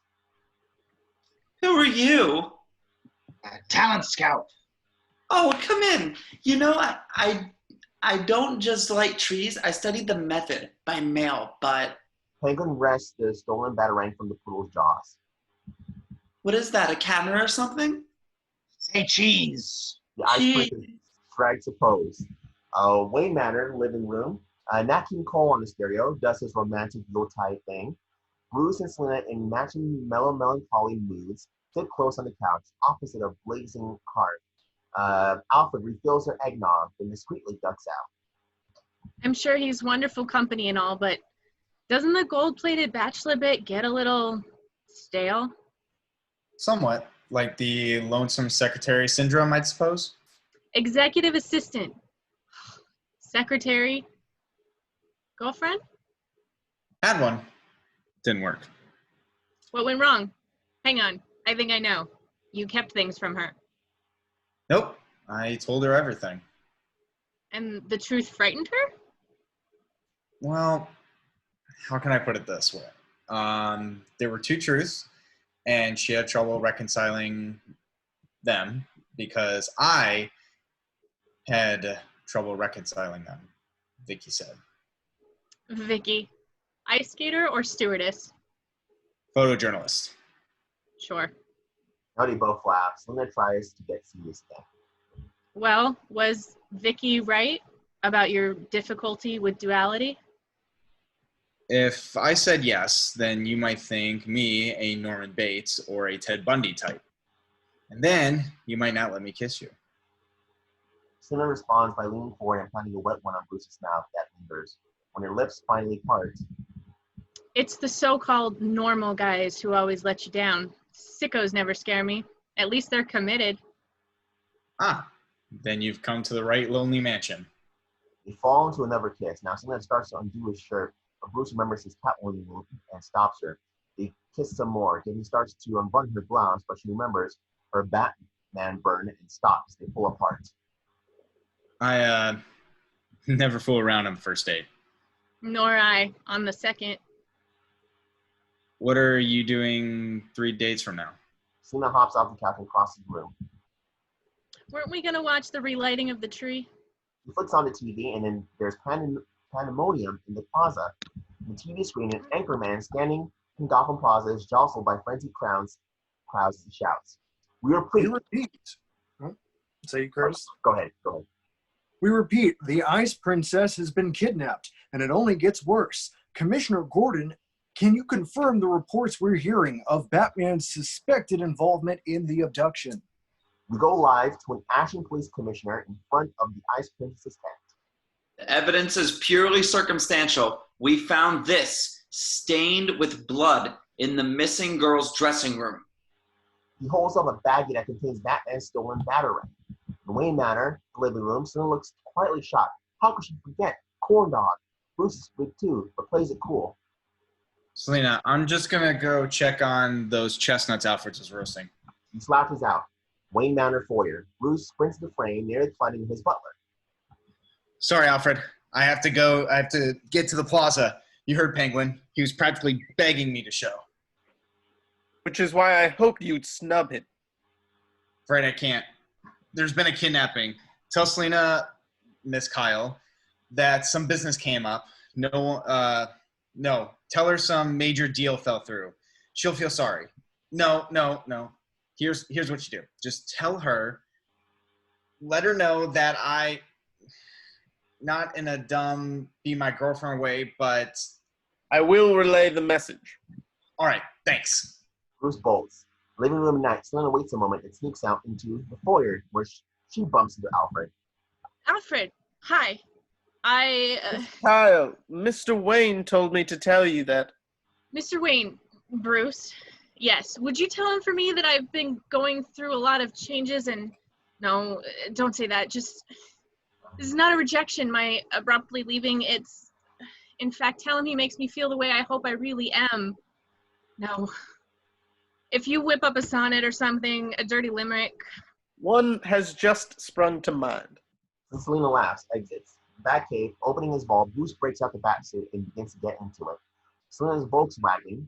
As she drives, Selina pulls her Catwoman outfit from underneath the single woman old People magazine Diet Cola can Beatrice of her Volkswagen. Country road at night, the Volkswagen chugs away.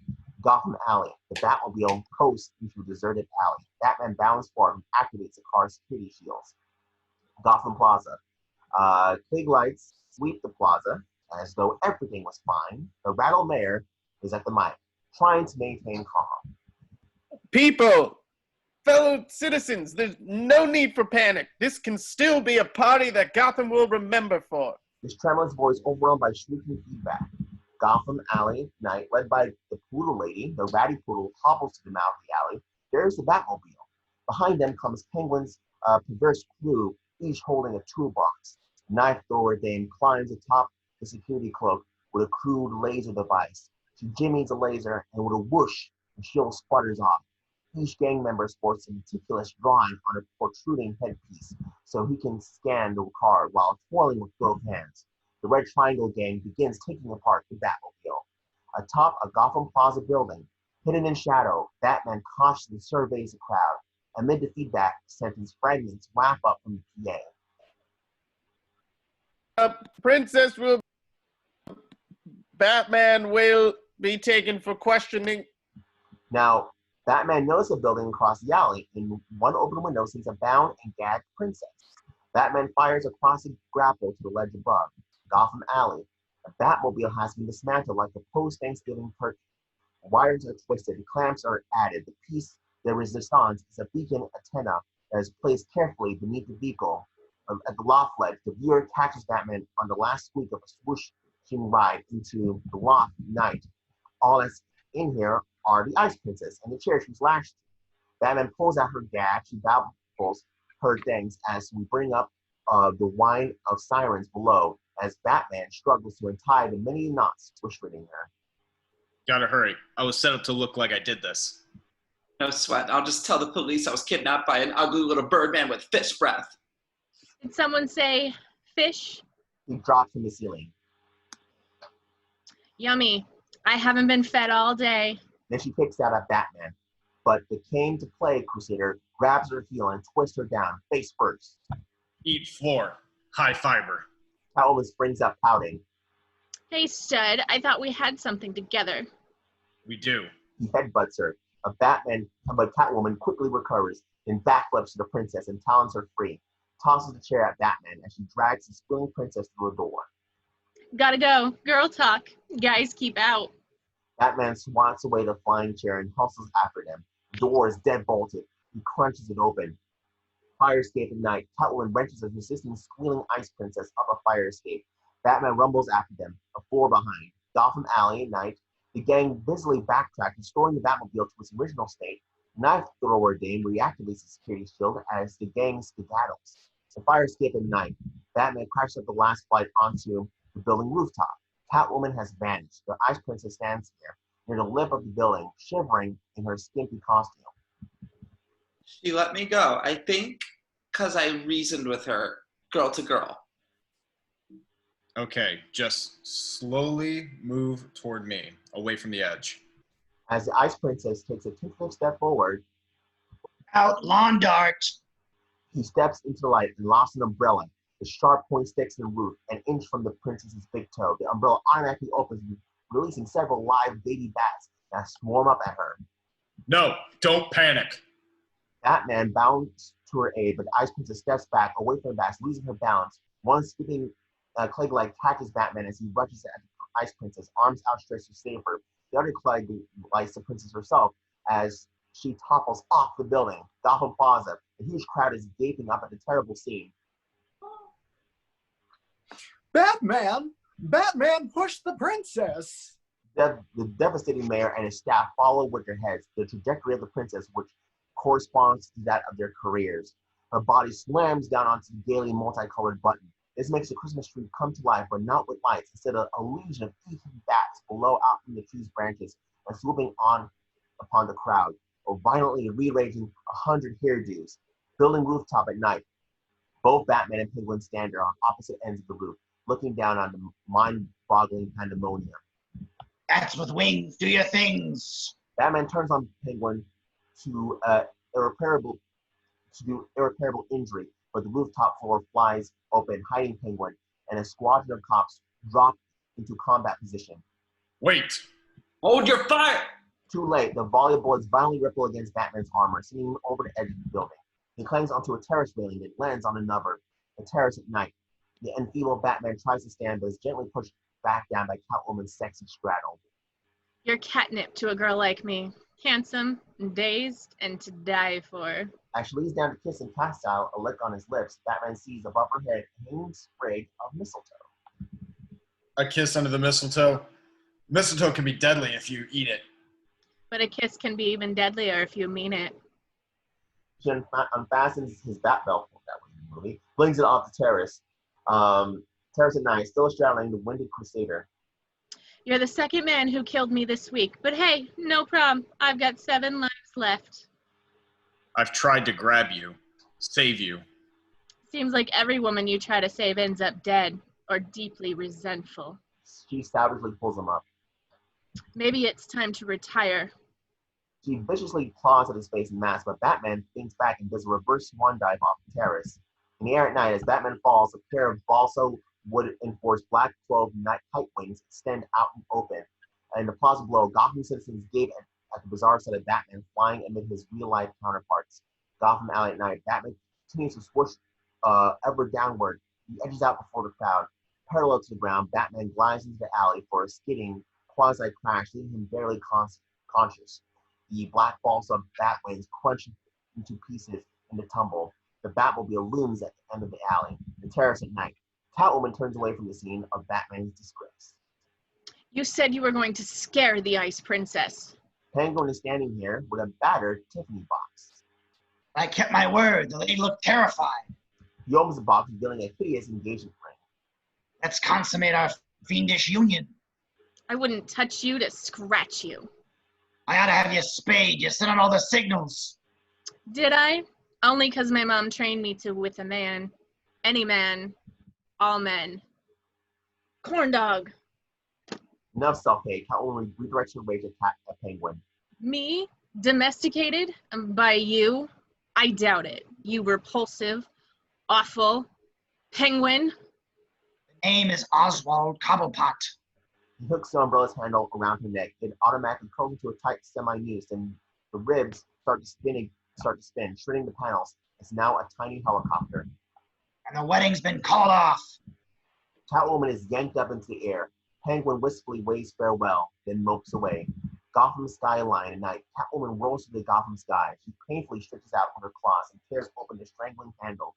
She is released. Catwoman makes a dazzlingly awesome free-fall plunge, finally crashing through a skylight into a penthouse greenhouse at night and a table full of flowers. She lies for a moment in stunned silence and bursts into an inhumane wail that shatters the greenhouse glass. Plaza at night. Penguin is escorted through the crowd toward a campaign bus. Emblazoned Cobblepot. Soft, he's not. Gothamites offer encouragement, which cheers him a tad. He presses buttons upon his more bossy supporters, and which cheers him up a lot. Campaign bus at night. Invigorated, Penguin moves straight to a twisted tech remote control panel of switches, buttons, and levers, all labeled with various functions of the Batmobile. As a bonus, there's a mini steering wheel. Tackling, Penguin grabs it. Gotham Alley. Batman staggers toward his car. He undoes the security cloak on the deceptively pristine Batmobile. A crowd of pursuers of the "there he is, don't let him get away" variety swing around the corner. Batman quickly crashes down into the driver's seat and takes a breath of guarded relief when suddenly the doors loudly lock. All systems on the control panel flash on by themselves. The engine cacophoniously brooms in the Batmobile at night. Batman pounds his fist into a Batmobile window to no effect. Penguin's face comes on the screen the same way Alfred's did before. Don't adjust your set. Welcome to the Oswald Cobblepot School of Driving. Come in, start your screaming. The vehicle thunders forward, slamming him back. And in the Batmobile, the blast from an alley freaking out his pursuers and makes a wild turn into the street. The campaign bus at night. The Penguin rambunctiously joggles the steering wheel. On one screen, he sees Batman's tense face. On another screen is a Batmobile eye view. Maybe this is a bad time to mention it, but my license has expired. Of course, so have you. In the Batmobile, Batman tears off a shard of his console, rips and tugs at various wires. In the campaign bus, Penguin plays his controls like the Phantom of the Opera. In the Batmobile, levers on the console move down by themselves. Batman uses Herculean strength to push them back up. Batman, I know you're not having a swell time, but let me tell you, taking control of your vehicle, mowing down decent people, and laying the bad vibes squarely on you makes the hairs in my nose tingle. In the Gotham Plaza, there is a major traffic jam on this one-way street caused by two cars involved in a fender bender. The two angry drivers are out of the vehicles arguing. A cop tries to mediate. Meantime, 16 or so cars are backed up. Suddenly, from down the block, there's a noise loud enough to drown out all blaring horns. Everyone turns back. you two silently gape at the Batmobile blasting up the block, trying to stop cars out of its path onto the sidewalk, where some crash through storefronts. Now the Batmobile reaches the head of the line. As the two stunt drivers stop arguing and just stare in horror, both the vehicles are sent flying. One hits a fire hydrant and shears it clean off. A heavy geyser of water shoots up and strikes the electrical insulator suspended above, knocking the large coil onto the wet sidewalk. Now the coil starts to short, firing off sparks, setting a small store afire as the Batmobile streaks out of frame to continue its trajectory of terror in the Batmobile at night, as Batman continues to tear at his console. Relax, and I'll take care of the squealing, wretched pinhead puppets of Gotham. Another Gotham street. A pack of Gothamites flee in different directions, leaving a stranded old lady immobile with fear. The Batmobile spectacularly angles right at her. She's a bunny paralyzed by the headlights. Penguin licks his lips as the Batmobile zooms toward her. Old lady at 12 o'clock high. He presses down the accelerator, and the Batmobile, Batman yanks open a ceiling panel, revealing another myriad of wires and fuses. He stares with harsh concentration. He pulls out a round fuse. The Batmobile squeaks to a sudden dead halt, centimeters before vibrating, then fleeing old lady. Gotham Street at night. The steel jack type device again explodes out of the bottom of the Batmobile, lifting it up off the ground. But instead of going into a simple suave 180 twist, the car convulses into a Tasmanian devil spin that revolves it at the mind-roasting speed. A battalion of police cars surround it. Officers jump out and begin firing. The Batmobile, Penguin's image on the spinning screen, surreally cackles. In the campaign buzz, Penguin twists the square knob some more as he swaps. You gotta admit, I've played this stinking city like a hop from hell. Batmobile spins even faster. Batman drives his fist through the screen, shutting up his nemesis. And he kicks and tears open a panel on the floor. There's a thick tangle of wires and spinning gears down here. Batman bravely plunges his glove through the mess, pounding out a hole through the Batmobile's gleaming black skin. Looking up at the underside of the Batmobile, we see Batman reach down through the hole and find the gang's beacon rod. He snaps it in half. The jack is sucked back up, and the Batmobile breaks out of this cartoon swirl and rockets between two police cars, smashing the third as it speeds off. In the campaign bus, frustrated, Penguin pounds controls. Came this close to a perfect evening. Iced the princess, blew away Batman, almost got married, killed the bitch. This close. In the street at night, the two police cars give chase, blowing out their weaponry at the Batmobile. In the Batmobile, Batman floors the pedal while rummaging through his console's twisted wires. With his free hand, he makes a sharp right turn. At a dead-end street, the Batmobile swooshes onto a road that has two brick buildings, towering at the end of it with only a small, not quite a car, let alone a Batmobile-sized gap between them. The police screech behind them. Never fit. In the Batmobile at night, the Batmobile streaks close to the building. The cops continue to fire. Batman sparks two wires together. The windshield wipers come on. That's funny. The buildings loom before the windshield. Now I'm a little worried. Batman connects two wires. The sides of the Batmobile break off and clang to the ground, and the wheels of the car remarkably contort into a single-file rollerblade configuration, leaving only a sleek missile of a car that smoothly darts between the two buildings. In the street, the lead cop car tries to follow, but he gets wedged between the buildings. The cop car behind piles into it. Other side of the building's gap, the Bat missile mobile slashes out of the gap, then does a suave angle speed skate around the corner and disappears. In the Gotham Plaza next day, Max escorts Penguin, Oswald Cobblepot. Despite the heavy turnout for a week called the Mayor rally, Penguin, twirling a red, white, and blue umbrella, is cranky. So he survived. Come on. He's a man. Stand it. Max trails off. Penguin is getting him that my nose could be gushing blood look. He didn't even lose a limb, an eyeball, bladder control. Point is, listen to them. They've lost faith in all symbols. They're ready to bond with you. Icon, future. If it works, don't fix it. He fairly pushes the grumpy Penguin onto a platform. We'll celebrate tonight at my annual Max Parade Ball. Shreck and Cobblepot, the Visionary Alliance. Penguin takes the mic. Looking grouchy and uninspired, down in front, a shameless some Cobblepot groupie flashes major cleavage as though Penguin were a pop star. This hardens Penguin. He quickly rises to the occasion. It came time to ensure the safety of our city. Did the mayor have a plan? No, he relied on a man, a Batman. Somewhere in the crowd stands Selina, staring poker face at the podium, her gaze flicking between Penguin and Max Shreck. In the Wayne Manor study, Bruce and Alfred watch Cobblepot's address on TV. A ticking time bomb of a costume freak who finally exploded last night, spraying this city with shrapnel of change. Bruce rises, rolls up his sleeve as he moves to his aquarium, sticks in his arm, puts 2 fingers to the window of a miniature Wayne Manor, fish warm his wrist. I'm less worried about this ghastly grotesque, more concerned about this repairing the Batmobile. It's not as if, we can simply bring it to an old Joe's body shop, is it, sir? Bruce pulls out a key and laughs. Hey, who let Vicky Vale into the Batcave? I'm sitting here working. I'm turned around. It's like, oh, hi, Vicky. Come in. Then on a medieval Iron Maiden set in a corner across the room, he muses. Selina. More facets than Vicky. Huh? Funny, but sort of mysterious. It's me. This is Bruce. Go ahead, take it away, Alfred. Selina, more facets than Vicky, huh? Funny, but sort of mysterious? Affair, yes, maybe. If she... I think I'll take the stairs. The spikes retract, and the bottom drops out of the Iron Maiden as it closes. The Batcave day. Bruce slides out of his chute, then strolls into a console. He pulls out the CD he pocketed last night and inserts it into a sleek apparatus as Alfred comes puffing downstairs. Penguin is still posturing on a large screen down there.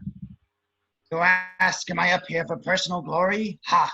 I toiled for many years in happy obscurity beneath your boulevards. No, the glory I yearn to recapture is the glory of Gotham. Alfred, all the while, is manning his own console. He's punching in a command, find frequency, which quickly brings up the readout, frequency found. His next type command, jam frequency, soon yields the readout, frequency jam.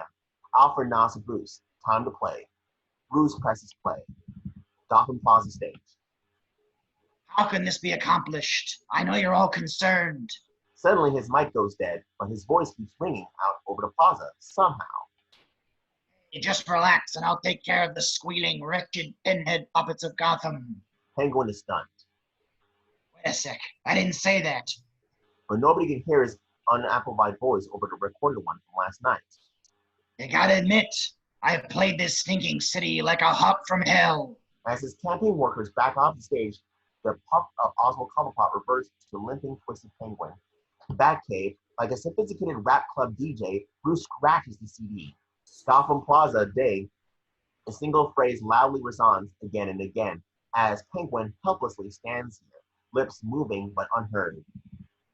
This stinking city. Mortified, Penguin spazzes, looking for a second like a rapper as the performance is greeted with snowballs and a couple of eggs and tomatoes find their way to his face. Finally, Penguin gallops away from the mic, bumping into Max Shreck, who's fighting to get off the platform. Penguin claws at his mentor, losing a glove in the process. Max, relax. Josh and Jen will put a spin on this. We'll talk it over tonight at your costume party. I think you feel out of place at my party. You see, it's for Willis. He scrams, leaving Penguin wiping his face and wondering. Why is there always someone who brings eggs and tomatoes to a speech? Selling a posse of livid Gothamites ripping off their Oswald Cobblepot buttons come at him like a human wave. Gotham Park, Penguin makes a wild dash through the park, just ahead of the angry mob, barely leaping a park bench as the Gothamites gain. He turns, firing a salvo from his patriotic umbrella. In response, the park cops unholster their weapons and shoot back.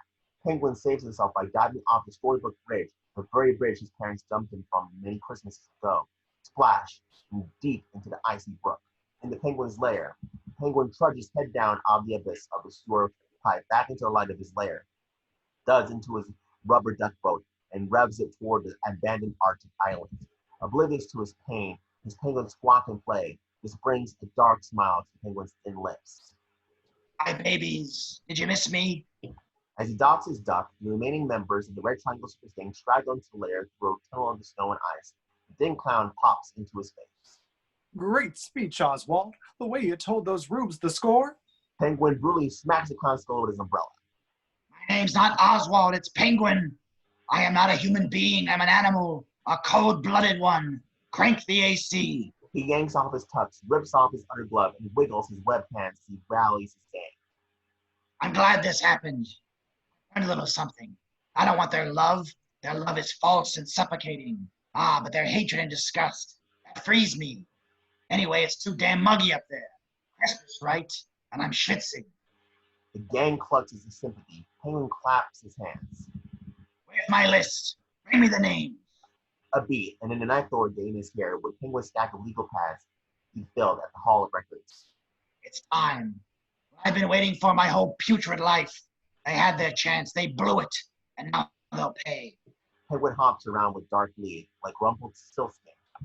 Oh, what a colossal bill has come due. I'll never forget. He tears pages from the pad, starts handing them out. The red triangle hoods are reading the names, even black, 181 Shepherd Lane. Thomas Frankel, 273 Carlton Avenue. Frankly confused.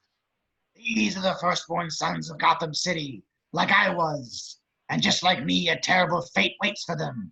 The surviving circus members send up a change my mind cheer. Batcave. Bruce works on the battered Batmobile, rewind, etc. The TV screen is on. A press conference with the mayor, who catchphrases like return to normalcy and seen the last of that hateful charlatan. Now Alfred appears, holding the invitation to tonight's ball, away from him as though it smells. Mr. Wayne, a reminder. Tonight is that loathsome party hosted by that odious Mr. Shreck. May we RSVP in the resoundingly negative?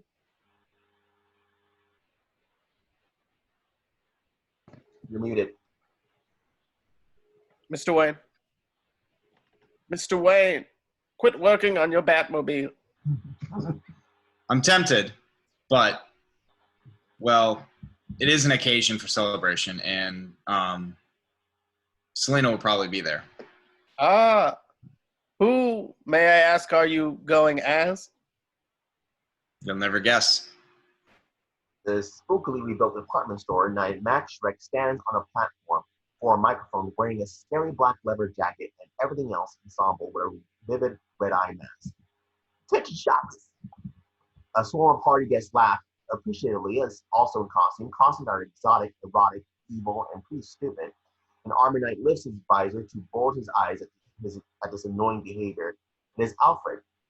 As Max speaks, one takes in the rejuvenated department store, still barely burnt around the edges. New and glitzy Christmas decorations shine. The whole store has been bathed in seductive nightclub lighting. Like this spreaded department store, Gotham can quickly bounce back from the tumult of the past days. So deck the halls and shake your boots. A band behind Max launches to a sultry headbanger. Guests begin to groove out on a makeshift dance floor. Max gives a forgive me toast toward the vindicated mayor, who's dressed in a Roman toga and sprouts a Caesar-style myriad of plastic daggers and fake blood. Various people are in Batman and Catwoman outfit, including an undulating couple on the dance floor, Josh and Jen. Josh is Catwoman, Jen is Batman. Jen, look over there, but don't stare. My God, how rude. They are revealed to be looking at Bruce Wayne strutting down the main aisle, dressed dramatically as Bruce Wayne. The only one without a costume. Bruce catches some glares from Hiddenness. He and Max shake hands, trading chilly smiles. Genius costume, let me guess.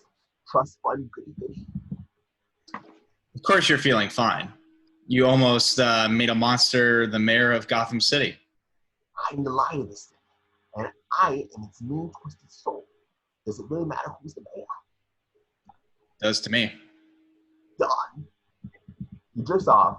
Bruce considers having the last word when his attention is diverted to a new guest entering. It's Selina Kyle, dramatically dressed as Selina Kyle.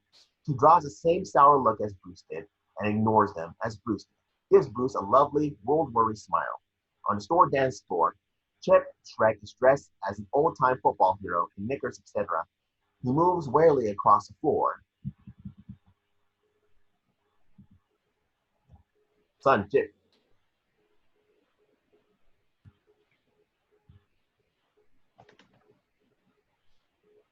Selina, Miss Kyle, may I have this? Bruce cuts in and Selina lets him. The band does a ballad as Selina flows into Bruce's arms. They nakedly dance amid the suave and artists revelers. Sorry about yesterday. Some big deal came together. No, fell through, and It's okay. I had to go home, feed my cat. no hard feelings? Selina presses against her partner, smiles. Actually, semi-hard, I'd say. Bruce blushes, steps back. Selina does a sultry dance. There's a big, comfy California king over in bedding. What say we... You mean take off our costumes? Guess I'm sick of wearing masks. Same here. So why'd you come tonight? You first. Bruce presses close to her again. To see you. He waits for a response. Selina pauses. Then, That's lovely, and I really wish I could say the same, but I came for Max. at first, Bruce doesn't understand. You don't mean you and Max? Selina gives a harsh laugh, shakes her head. This and Max. She discreetly pulls a little deringer from her evening bag. Shocked, Bruce pushes it back into her bag. Sewer below the store. The spooky ballads wafts into a sewer below the store. The lights of the party radiate through the grate of a ventilator shaft, rising into a strange mix of music, light, and slime as Penguin's rubber duck on a scissor lift. It continues to climb at first, revealing 4 penguin shock troopers in bizarre headgear, missiles pointing straight up. On the dance floor, Bruce and Selina continue to dance, emotions rising. Now don't give me a killing Max won't solve anything speech, because it will. Aren't you tired of the sanctimonious robber baron always coming out on top when he should be 6 feet under? Jesus, Selina, you're not the judge or the jury. I mean, just who do you think you are? I don't know anymore, Bruce. They glide together beneath a piece of hanging mistletoe, and she gives a soft, almost regretful kiss and laughs. A kiss under the mistletoe. Mistletoe can be deadly if you eat it. But a kiss can be even deadlier if you mean it. And suddenly it hits them. What? No. Can it be? You're him. Bruce tenderly, carefully undoes the cuff of Selina's blouse and pulls back her sleeve. Heels. the burn I gave you. Meanwhile, Selina's hand explores under Bruce's shirt, finds The puncture wounds I gave you. Oh God, does this mean we have to start fighting now? Bruce's answer is to hold her tight. He's scared, so is she. What do we do? I don't know. Till we figure it out, let's keep dancing. That works for Selina. They sway on to the haunting song. Alfred is standing next to Commissioner Gordon, watching. A darling couple. Yes, made for each other. Abruptly, a square dance floor explodes, sending Bruce, Selina, Chip, Max, Josh, Jen, Alfred, Gordon, etc. sprawling. Erupting from the sizzling hole is Penguin and his rubber duck. In addition to the 4 penguins, he's brought the organ grinder with his Gatling gun. The revelers shriek as the organ grinder introduces his boss. Yes, Virginia, there is an Antichrist. You didn't invite me, so I crashed. Once again, the mayor steps forward. What do you want, Penguin? Nothing from you, putz. He pushes the mayor out of the way and announces to the horrified throng. Right now, my troops are fanning out across town for your children. Yes, for your firstborn sons. The ones you left helpless at home so you could dress up like jerks. Get juiced on Max's Shregnog. As those closest to the bomb blast dazedly pick themselves up off the dance floor. I've personally come for Gotham's favorite son, Mr. Chip Shreck. The organ grinder grabs a struggling Chip, holding him with a folded handgun. A woozy Selina turns to her dance partner. Bruce, we have to do some... Then trails off. Bruce has slipped away in the confusion. Penguin crows as Chip is hustled over to the rubber duck. You're coming with me, you great white dope, to die way down in the sewer. Not Chip. Please, Penguin. They don't want iota of human feeling. They'll take me instead. No. I'm the one you want. Penguin, please ask yourself. Isn't it Max Shreck who manipulated and betrayed you? Isn't it Max and not Chip who we want to see a mess up to his eyeballs and rosters. Okay, you have a point. The hysterics are getting on my nerves. Then barks. Let Newt Rockney live, for now. The organ grinder freeze check grabs Max, forces him into the rubber duck. Penguin jumps in after them. As the rubber duck switches back down into the hole, the penguins cover the escape by firing a smoky volley, smoke bombs that create massive coughing chaos. In Gotham City at night, the Red Triangle Gang sweeps the street for its firstborn sons. Darling little boy sits at the windowsill, dreamily staring out. Suddenly, a clown pops into the view. Finally, the Tooth Fairy! What do I get? We see he's lost a front tooth. Why the ride of the light? Hey, come on, little guy. The clown reaches out a hand. The boy eagerly steps onto the sill, then disappears in the night. A cute bathroom, sheep daisies, and the alphabet adorn the walls. A toddler is standing here, making faces at himself in the mirror and giggling. Off screen, we hear, Billy, if you're not brushing, I'll tell your mama. Suddenly in the mirror, the organ grinder appears, monkey scampering across his shoulders. The toddler starts to scream, but the organ grinder clamps a huge hand over his mouth. A plush nursery, an infant boy peaceably sleeps in a custom wooden crib.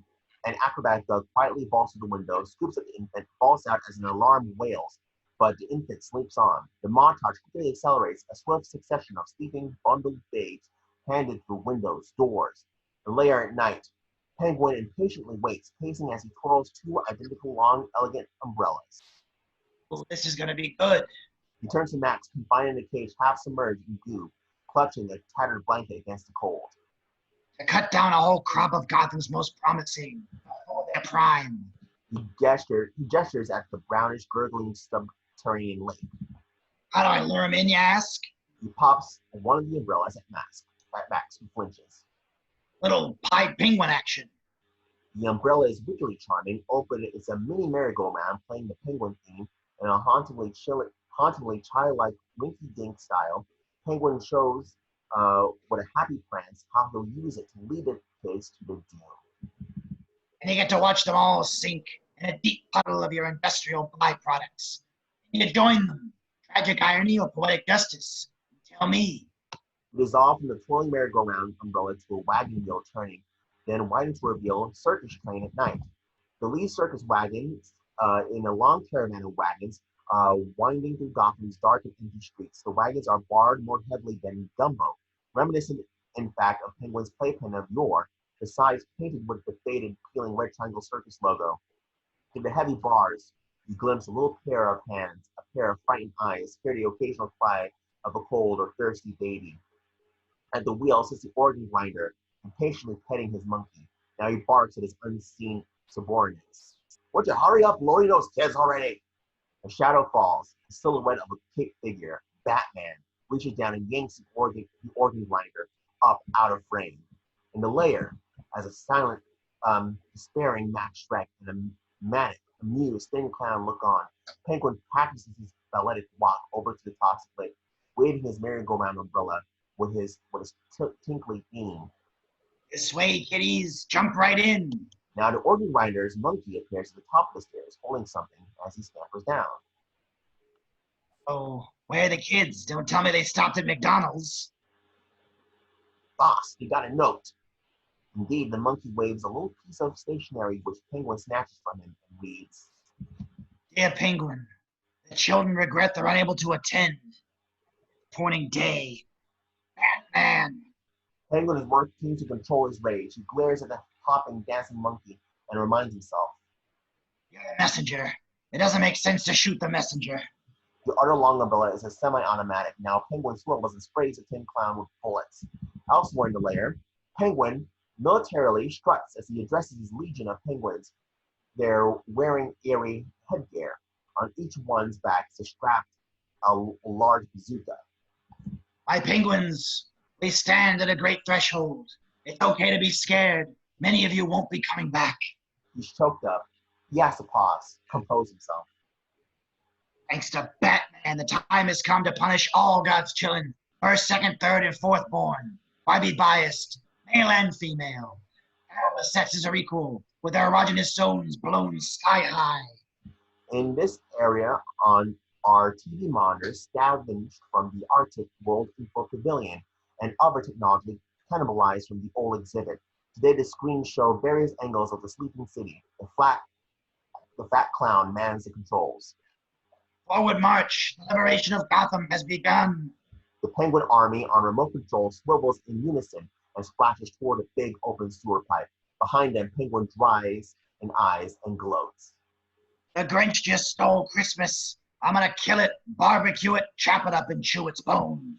Sewer night, all is quiet in the musty sewer, then a buzzing noise is faintly heard, and suddenly Batman plows at the viewer, driving a sleek dark eagle that is part boat, part jet ski. The Batboat slums up the side of the sewer pipe to avoid colliding with a division of Penguin Commando bombers marching in unison. Their headgear clicks and whirs.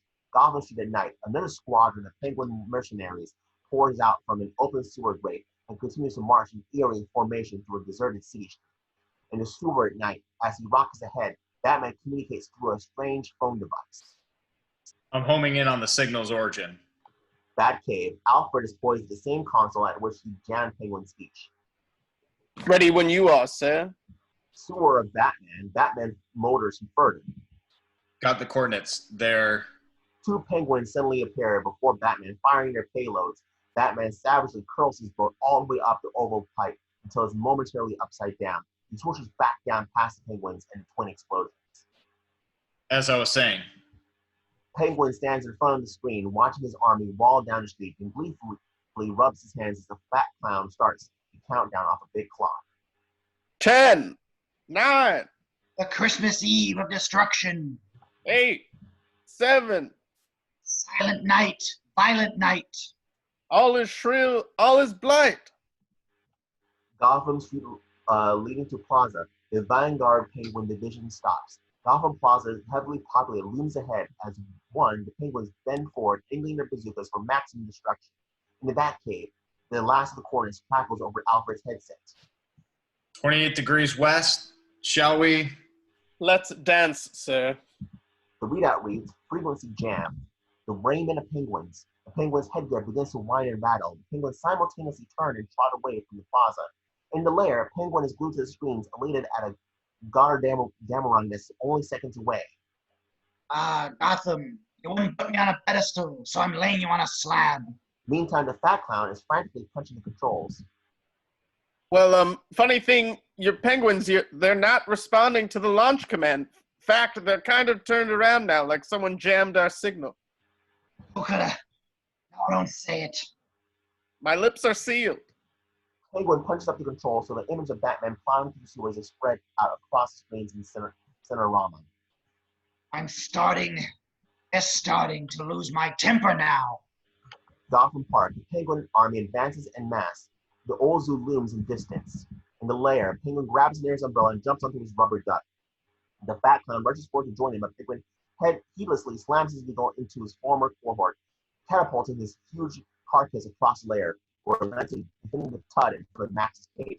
Penguin steers his duck for stairs, then rides it all the way up the stairs and out of the lair. Meantime, Max reaches out and grabs the key off the fat clown's key ring. It leaps out of his cage. He pauses to swipe the gun from the fat clown's holster and stashes it in his back pocket, and starts to dash off when a familiar cat o' nine tails snaps into flame, coils around his ankle, and drags him off screen. In the sewer, as Batman enters up the lair, he hits a bully. The screen on his console shows a thermal image shaped like a duck heading for the surface. Batman has just used a floor from the sewer pipes. At the last second, the wheels into the pipe and angles up. Arctic world at night. Penguin grandly plows around the corner with a victorious laugh. Simultaneously, the Batboat comes crashing through the top of Arctic world. Penguin stops laughing as he looks up and sees the Batboat in midair. The crash lands on top of Penguin's rubber duck. A beat of silence. Stillness. Batman, dazed, pops open his cockpit and lights, looking for Penguin's corpse perhaps. Penguin's eyes broke and from unflamed, shrill and very Penguin brings that Batman. His legs wrapped around the Kid Crusader's neck. The beast savagely gouges with his umbrella tip and pecks with his beak, snarling as he attacks. I think you're jealous that I'm a genuine freak and you have to wear a mask. Maybe you're right. Penguin jumps down off Batman. In the end, all that counts is who's holding the umbrella. activates his umbrella. A long blade protrudes. In response, Batman pulls out his weapon, a palm-sized multicolored button like the one that lit Gotham Plaza Christmas tree. A standoff, but now, over Batman's shoulder, Penguin sees. Standing there, what the hell are they doing here? His poker-faced Penguin commandos. Babies. Batman turns to look, and Penguin lunges with his umbrella sword. Batman swipes at it, dropping his button weapon in the process. Tackling Penguin snatches it up. Aiming at Batman, he vengefully presses the button. Suddenly, an insane family of bats billows out of the breakaway panels in the Batboat and thunders straight at the Penguin. Ah, you brought your in-laws. I'm sure once you get to know them. He tries to swat them away with his umbrella, but bats besiege Penguin, biting and scratching and screeching as they send him wheeling back and down, shattering through the observation window. In the lair at night, Penguin spectacularly twirls down into his lair, bats tearing at him all the way until he splashes down into the moat. In the Arctic world, Batman at the observation window looks down. Penguin is submerged, but he can see the struggling Catwoman and Max. Simultaneously, the Penguin army, headgear clacking, back on schedule, launches his payload.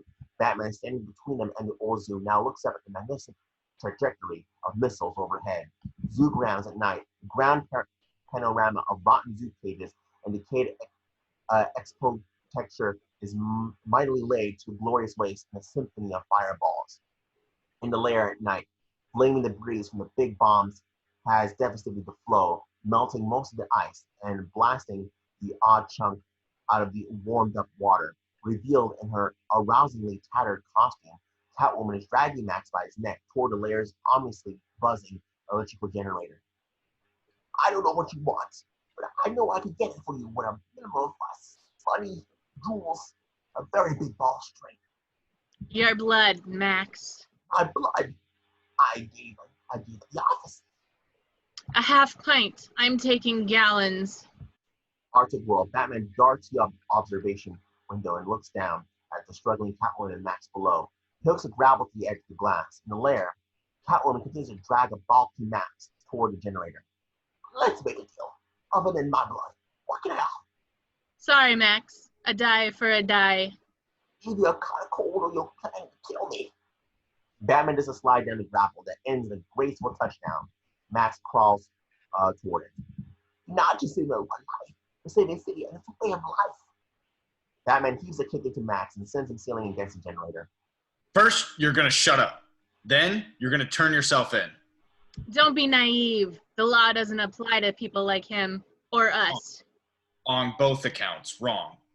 He tries to grab Max, but Catwoman makes a lunge for Batman's abdomen, sending him reeling. He picks himself up and talking in a calming, soothing way. Why are you doing this? Let's just take him to the police and then go home together. She's still for a moment, considering. Don't you see? We're the same. Split down the middle. Please. Batman rips off his mask, looks straight at her. Bruce, I could live with you in your castle forever. Just like a fairy tale. She leans forward as for a kiss. Batman touches her face, about to rip off her mask, but she whips back, lashing out at him, kicking him, sending him stumbling backward. I just couldn't live with myself. So don't pretend this is a happy ending. Max, recovering, pulls out the organ grinder's gun. Selina Kyle, the fire. And Bruce Wayne, why are you dressed up as Batman? He is Batman, you moron. Was. Max squeezes off a shot at Batman as he rises, nicking the kick Crusader's neck. Now Max swings the gun toward Catwoman, who sexually saunters right at him. You killed me. Batman killed me. Penguin killed me. 3 lives down. Got enough bullets to finish me off? One way to find out. He fires a shot that rips into her arm, another that smashes into her leg. Still coming, she pulls off her hood. 4, 5, still alive. Batman rips off his own mask and whizzily holds his bleeding neck. He's on his knees, dizzy and weak. Selina, please, stop. Max shoots her other leg, and the hand holding the stun gun, blowing away the barrel, Selena's left gripping the sparking gun butt. She hobbles forward. 6, 7, all good girls go to. Max pulls the trigger, but he shot his wad. 2 lives left. Think I'll save one for next Christmas. Meantime, how about a kiss, Santa Claus? A panicked Max is back against the generator. You're the light of Gotham City, so be the light of Gotham City. Selina shoves the sparking half a stun gun into her mouth like a suicidal pacifier and grabs Max in a close embrace. She plunges her steel talons into an open fuse box and gives Max a stunning kiss. Their bodies briefly bug together before getting lost in a dense display of crackling sparkage. In the Gotham Plaza, the lights see vividly flash on and off, a vision that Max had prophesied. The bat beacon eerily winks against the sky. The grand Christmas tree brilliantly blinks. Now we see that the plaza is filled with ecstatic parents, reunited with dazed and delighted children. In the lair, cat-like screams of joy wafted out of the mysterious mist of the waters. Selina, Kyle. Bruce frantically searches the thickening mist, but finds only Max's body, not Selina. He stumbles back as Penguin rises like the wraith behind him, soaking and bleeding and sweating, wiping his brow and gasping for breath. He stumbles toward the shorted-out compressor, using his long, elegant umbrellas for support. Crank the AC. Stop being here. He drops one umbrella. With his free flipper, Penguin vainly twiddles the singed dials. Nothing. The unit's kaput. Fiery rubble continues to rain down on the lair, raising the temperature even higher. Penguin turns away in defeat from the busted air conditioner and sees a stone-faced Bruce Batman standing here, just pitilessly watching. Without the mask, you drop dead handsome. So drop dead. With great effort, he raises his elegant umbrella and fires it. No, not quite. It's the merry-go-round. Shit, pick the cute one. He's getting to me. Penguin reaches down for the other umbrella, the deadly one, the one that Bruce Batman is holding. You wouldn't blow away an endangered bird. He desperately tugs at his collar, a la Ronnie. His face is turning a deep coronary scarlet. Bruce Batman wordlessly raises the umbrella and aims it between Penguin's eyes. Penguin pivots, starts waddling away, puffing. You wouldn't shoot me in the back, would you? Bruce Batman never takes the gun umbrella off Penguin, who is waddling slower and with greater difficulty toward the once icy, now nearly melted moat. I'm overheated is all. I'll murder you momentarily. With a last ounce of strength, he pulls open his collar. But first, a cool drink. Then one more step, and his belly flops in front of one glistening, beckoning chunk of ice that was blown out of the water. Of ice water.